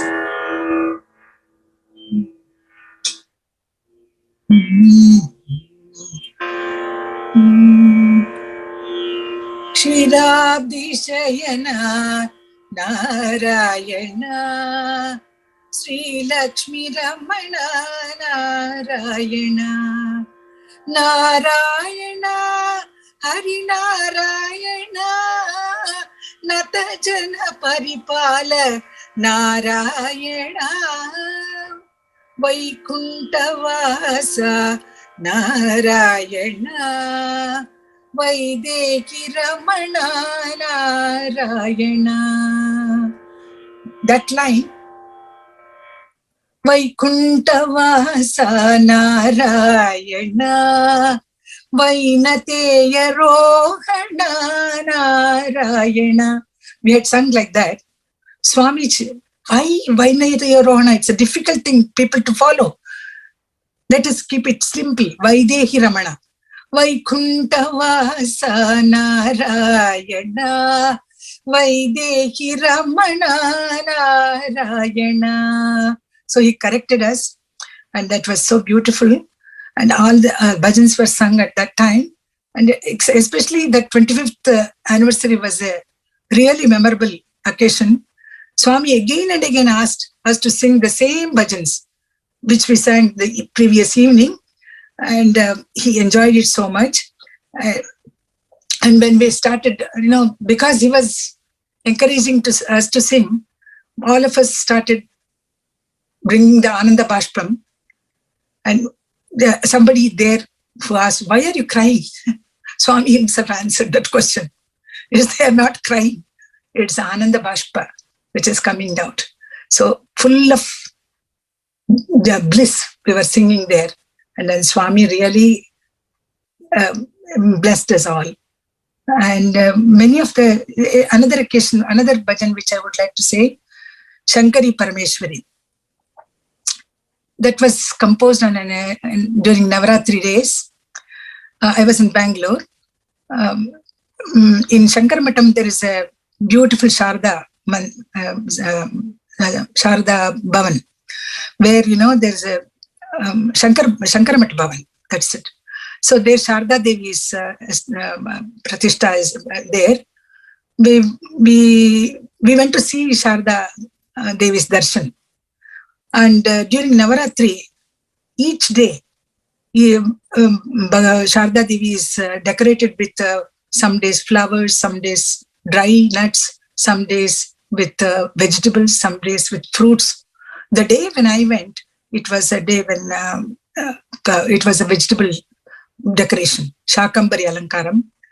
So while I was coming back after the darshan, I got these 4 lines, Shankari Parameshwari.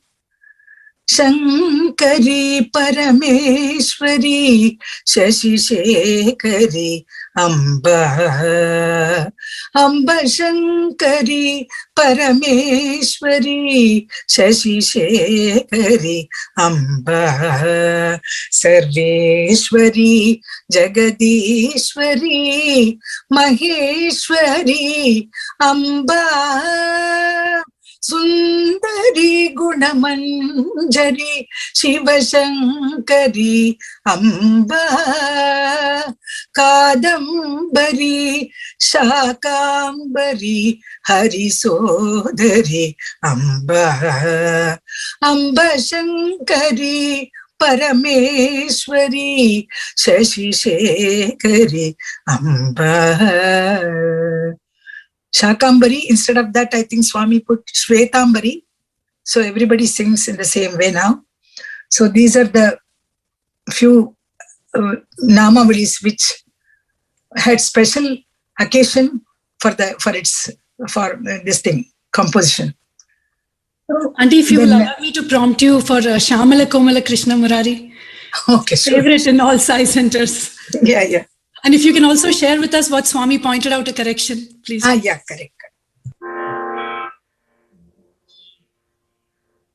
Shyamala Komala Krishna Murare, Shyamala Komala Krishna Murare, Shyamala Komala Krishna Murare, Shyamala Komala Krishna Murare, Shyamala Megha Shyamala Ghana Shyamala Komala Krishna Murare, Shyamala Komala Krishna Murare, Sridhara Yaduvara Krishna Murare, Sridhara Yaduvara Krishna Murare, Sridhara Yaduvara Krishna Murare, Sridhara Yaduvara Krishna Murare, Sridhara Nanda Yaduvara Bhava Bhayahara Giridhara Krishna Murare, Shyamala Komala Krishna Murare. When we sang this bhajan, in Akanda Bhajan. Swami was listening to it upstairs. And then we happily singing Shamala, Komala, Krishna Murare. Instead of saying Shamala, Komala, Krishna Murare. Swami sent a word through somebody to say, it's not Shamala, say that Shamala, Komala, Krishna Murare. So that was also a correction done by Swami. Happily, he really blessed us on that day. Okay. Saira? Auntie, just for the benefit of the devotees who may not know, I just want to read out some of the bhajans and you can pick and choose which one you'd like to sing for us now. I'm watching the time. You don't have to worry about that. Anu, time. Time undi, auntie, time undi. Swami's given us 15 more minutes. Okay. So, Shuklam Bharadara Ganapati Mantram, Chanda Kiranakula Mandalam. These two bhajans were sung by Swami himself. And Mitas Sundara, I've always wondered how you came up with such beautiful lyrics about Swami's smile. Raghupati Raghava Rajaram, Bhajo Madhura Harinam Nirantara. My personal favorite in our own family is Ranganatha Shri's Jagannatha. Jaya Jaya Jaya Jagavandhini Ma. The list goes on. Govindeti Sadasnanam, Jayatu Rama. Auntie, you can choose a few of these and please sing a few lines for us. Okay.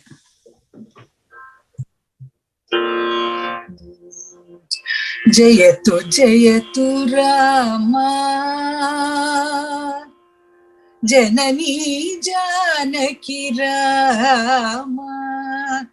Jayatu Rama, Janani Janaki Rama. Janana Marana Bhaya Klesha Vinashaka. Janana Marana Bhaya Klesha Vinashaka. Raghupati Nija Rama, Rama Rameti Rama. Raghupati Sita Rama, Rama Rameti Rama. Jayatu Rama.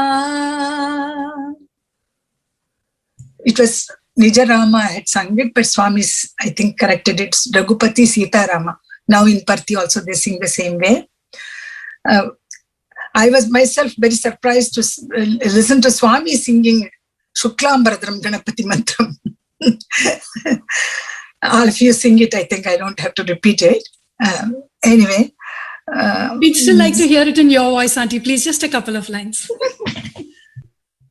Shuklam Bharadram Ganapati Mantram Nityam Japo. Shuklam Bharadram Ganapati Mantram Nityam Japo. Bigda Vinayaka Vishwa Vyapaka. Bigda Vinayaka Vishwa Vyapaka. Veera Ganapatim Bhajo. Veera Ganapatim Bhajo. Shuklam Bharadram Ganapati Mantram Nityam Japo. Beautiful. Auntie, Raghupati Raghava Rajaram. Adhikadama, Raghupati Japo. Nikhil prompt chesad, Auntie. Nikhil requested for that one. Raghupati Raghava Rajaram. Or how about Ranganatha Shri Jagannatha? Ranganatha, I can sing Ranganatha. I'm not getting that Raghupati Raghava. I don't. Anyway.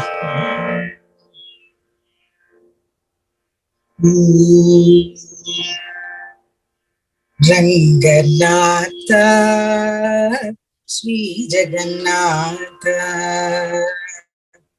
Ranganatha Shri Jagannatha. Ranganayaki Priyanatha. Ranganayaki Priyanatha.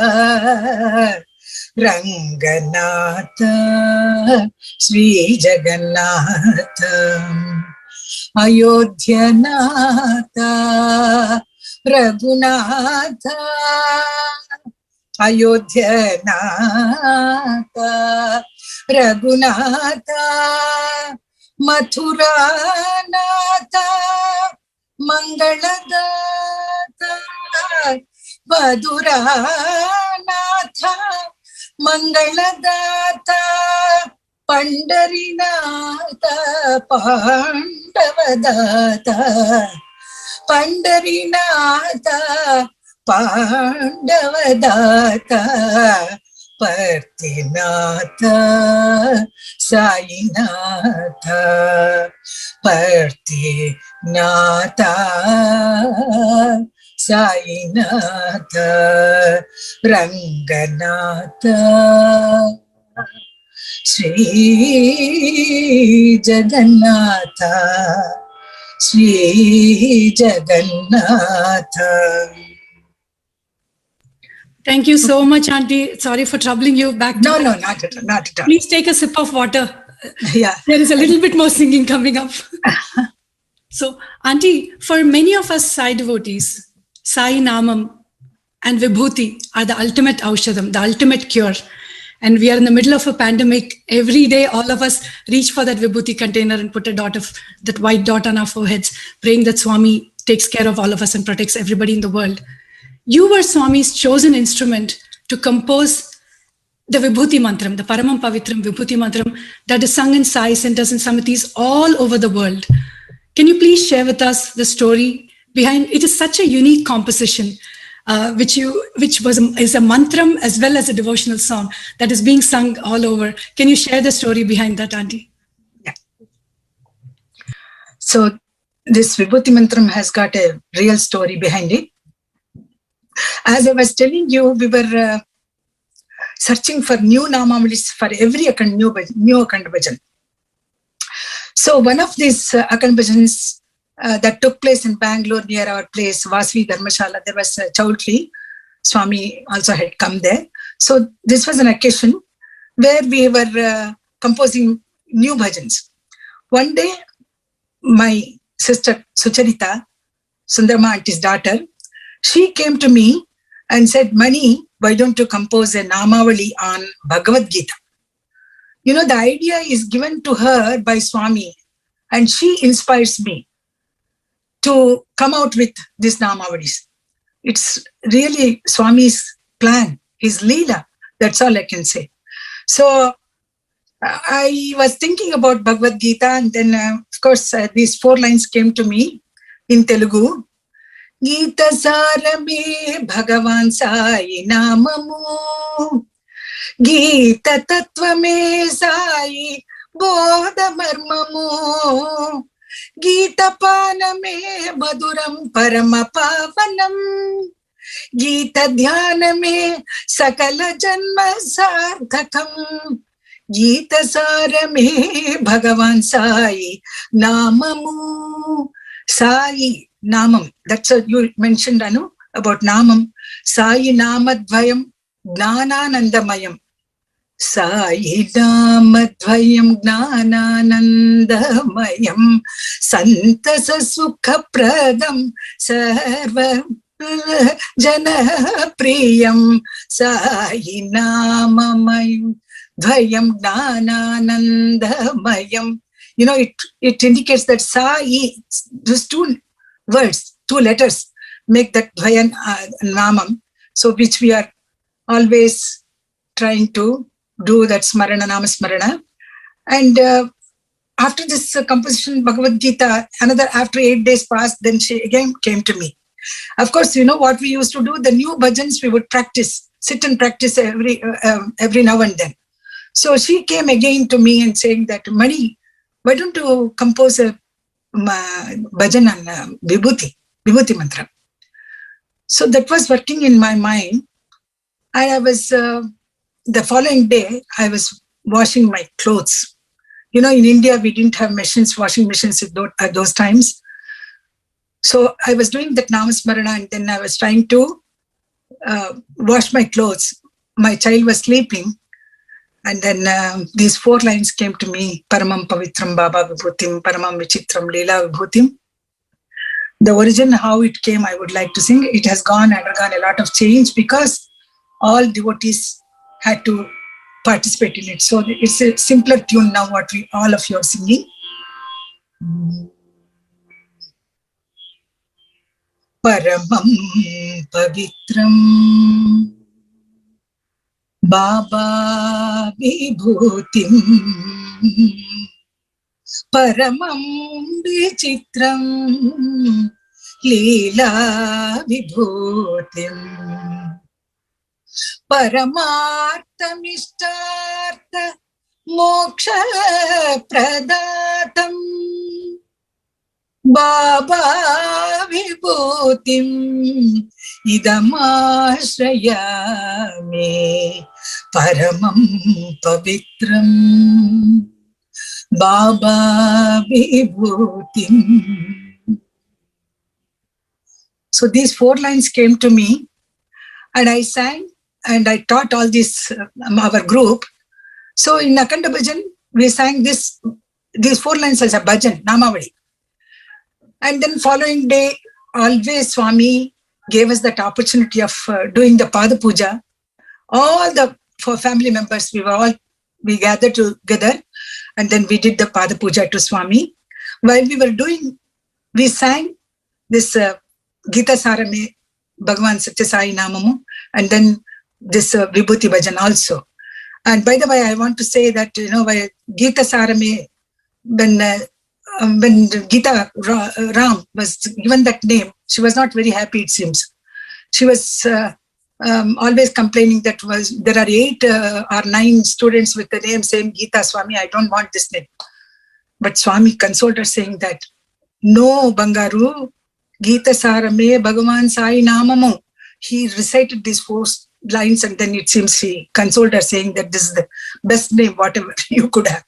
So anyway, we coming to that Pada Puja occasion. When we sang Vibhuti song, Swami heard it very intently. And then, Yemonappa Meeru Bhajanli Yememo Padtaru. He said like this, you sing all types of bhajans. Anyway, I think he went to, Kasturi Garu was also there. Kasturi uncle also had come. Kasturi Garu said to Sucharita, Amma, this Vibhuti song was so good, Swami appreciated it very much. That's all. It seems he blessed that, Kasturi Garu blessed Sucharita saying that this song is so good. Afterwards, what happened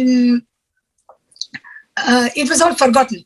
In 1965, before that, Swami had directed a drama of Shirdi Baba's by the students of university, Swami's university. So during Navaratri day, one of this on evening, they had the Shirdi Baba story dramatized, and in one of the scenes, Shirdi Baba gives vibhuti to a leper and asks him to smear all over his body. Then Shirdi Baba, he recites these 4 lines, Paramam Pavitram Baba Vibhutim, Paramam Vichitram Leela Vibhutim, and gives that leper and asks him to smear. And then that leper he gets rid of his disease. So this was witnessed by all our members, Sucharita, Sonanda, all of them were sitting in the audience. They were very happy to see that Swami has accepted this bhajan. And then I was not there, I was not present there. They wrote to me saying that Swami has accepted this bhajan money so much. So anyway, before these organizations, Satya Sai organizations formed, we had our own devotional centers. We used to sing bhajans on Thursday or on any occasion. We used to go and then sing. In 1965, crowds became too much, and then everyone started having bhajans in their places. So Swami wanted to bring some methodological way of singing bhajans. So he gave the format to them, saying that Ganesha should be sung first and then followed by Guru, then Devi Ma, and then any other bhajan. And the bhajan will fit only 45 minutes or maximum 1 minute, 1 hour. And the last bhajan will be by distributing the vibhuti, this vibhuti mantram should be sung. That's how I think he gave that direction to them, and it's followed by all of us all over the world.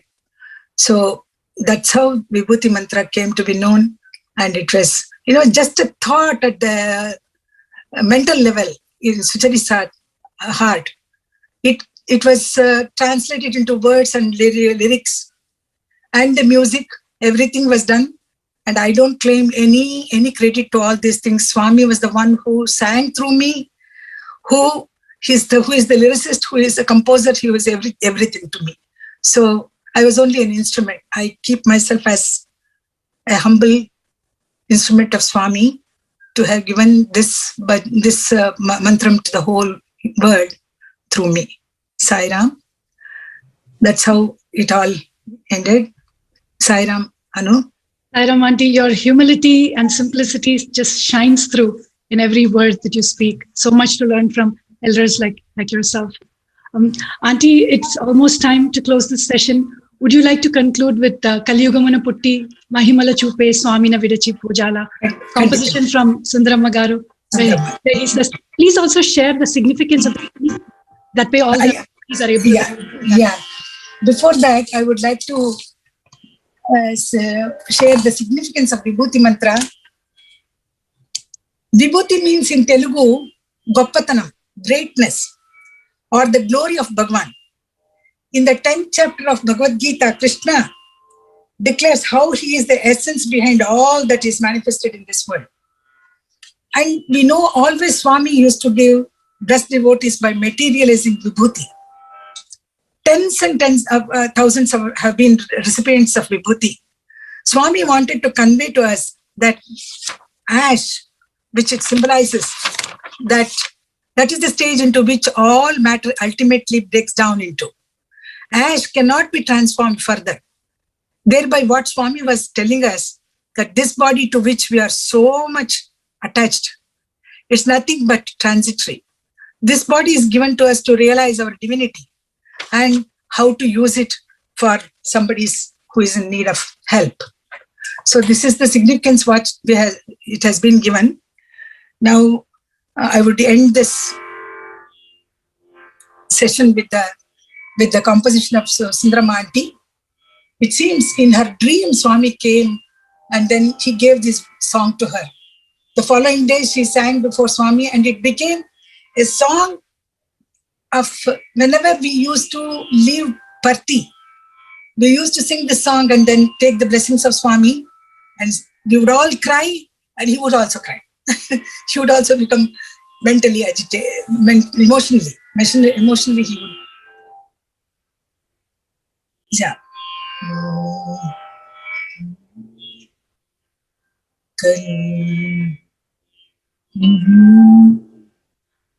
కలియుగమున బుట్టి మహిమల చూపెటి స్వామిని విడచి పోజాలా. కలియుగమున బుట్టి మహిమల చూపెటి స్వామిని విడచి పోజాలా.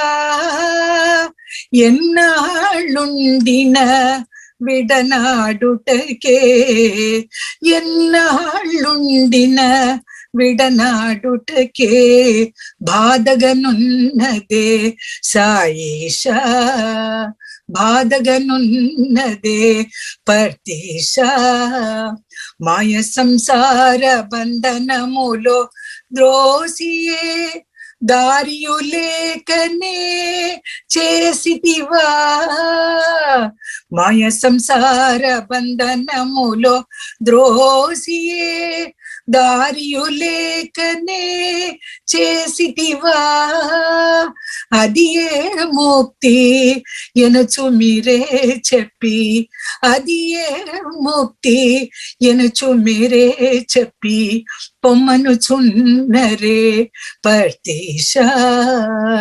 పోయి వచ్చేద బాబా పోయి రమనుచు ఆశీర్వదించి పంపండి. త్వరలో మరలా భక్తితో పర్తికి, త్వరలో మరలా భక్తితో పర్తికి రప్పించే భారము మీదే స్వామి, రప్పించే భారము మీదే స్వామి. కలియుగమున బుట్టి మహిమల చూపిటి స్వామిని విడచి Pujala. After singing this bhajan, we used to take leave of Swami. In this way, every time our group had this blessing to sing before Swami this bhajan and taking leave, and then Swami would bless us. That his blessings are still always with us. Sai Ram, Sai Ram. Anu? I don't think there is a single dry eye today at the end of this beautiful satsang. Thank you so much, Auntie. On behalf of all the devotees who have tuned in live and those who will be watching this program in the days to come, I express my deepest gratitude to Bhagwan for sending such a wonderful instrument to share Swami's glory. And I thank you for sharing your journey with Swami and taking us along and allowing us to experience divine bliss. Our prayers Sai Ram and Anu for having this given this opportunity to me to speak on such a holy day. It's really Swami's blessing. Whatever mistakes I have done, forgive my faults, and please be blessed, all of you. Sai Ram. Our prayer.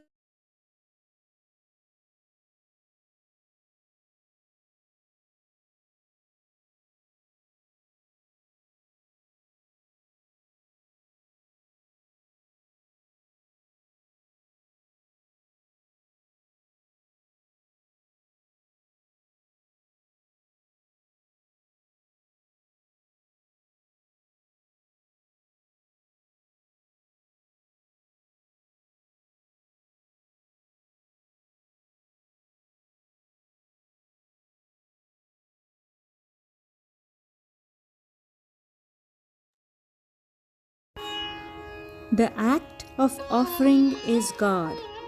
The oblation is God. By God it is offered into the fire of God. God is that which is to be attained by him who performs actions pertaining to God. Becoming the live fire in the bodies of living beings, mingling with the subtle breaths, digest the four kinds of food. Om Shanti Shanti Shanti. Om Peace Peace Peace.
Thank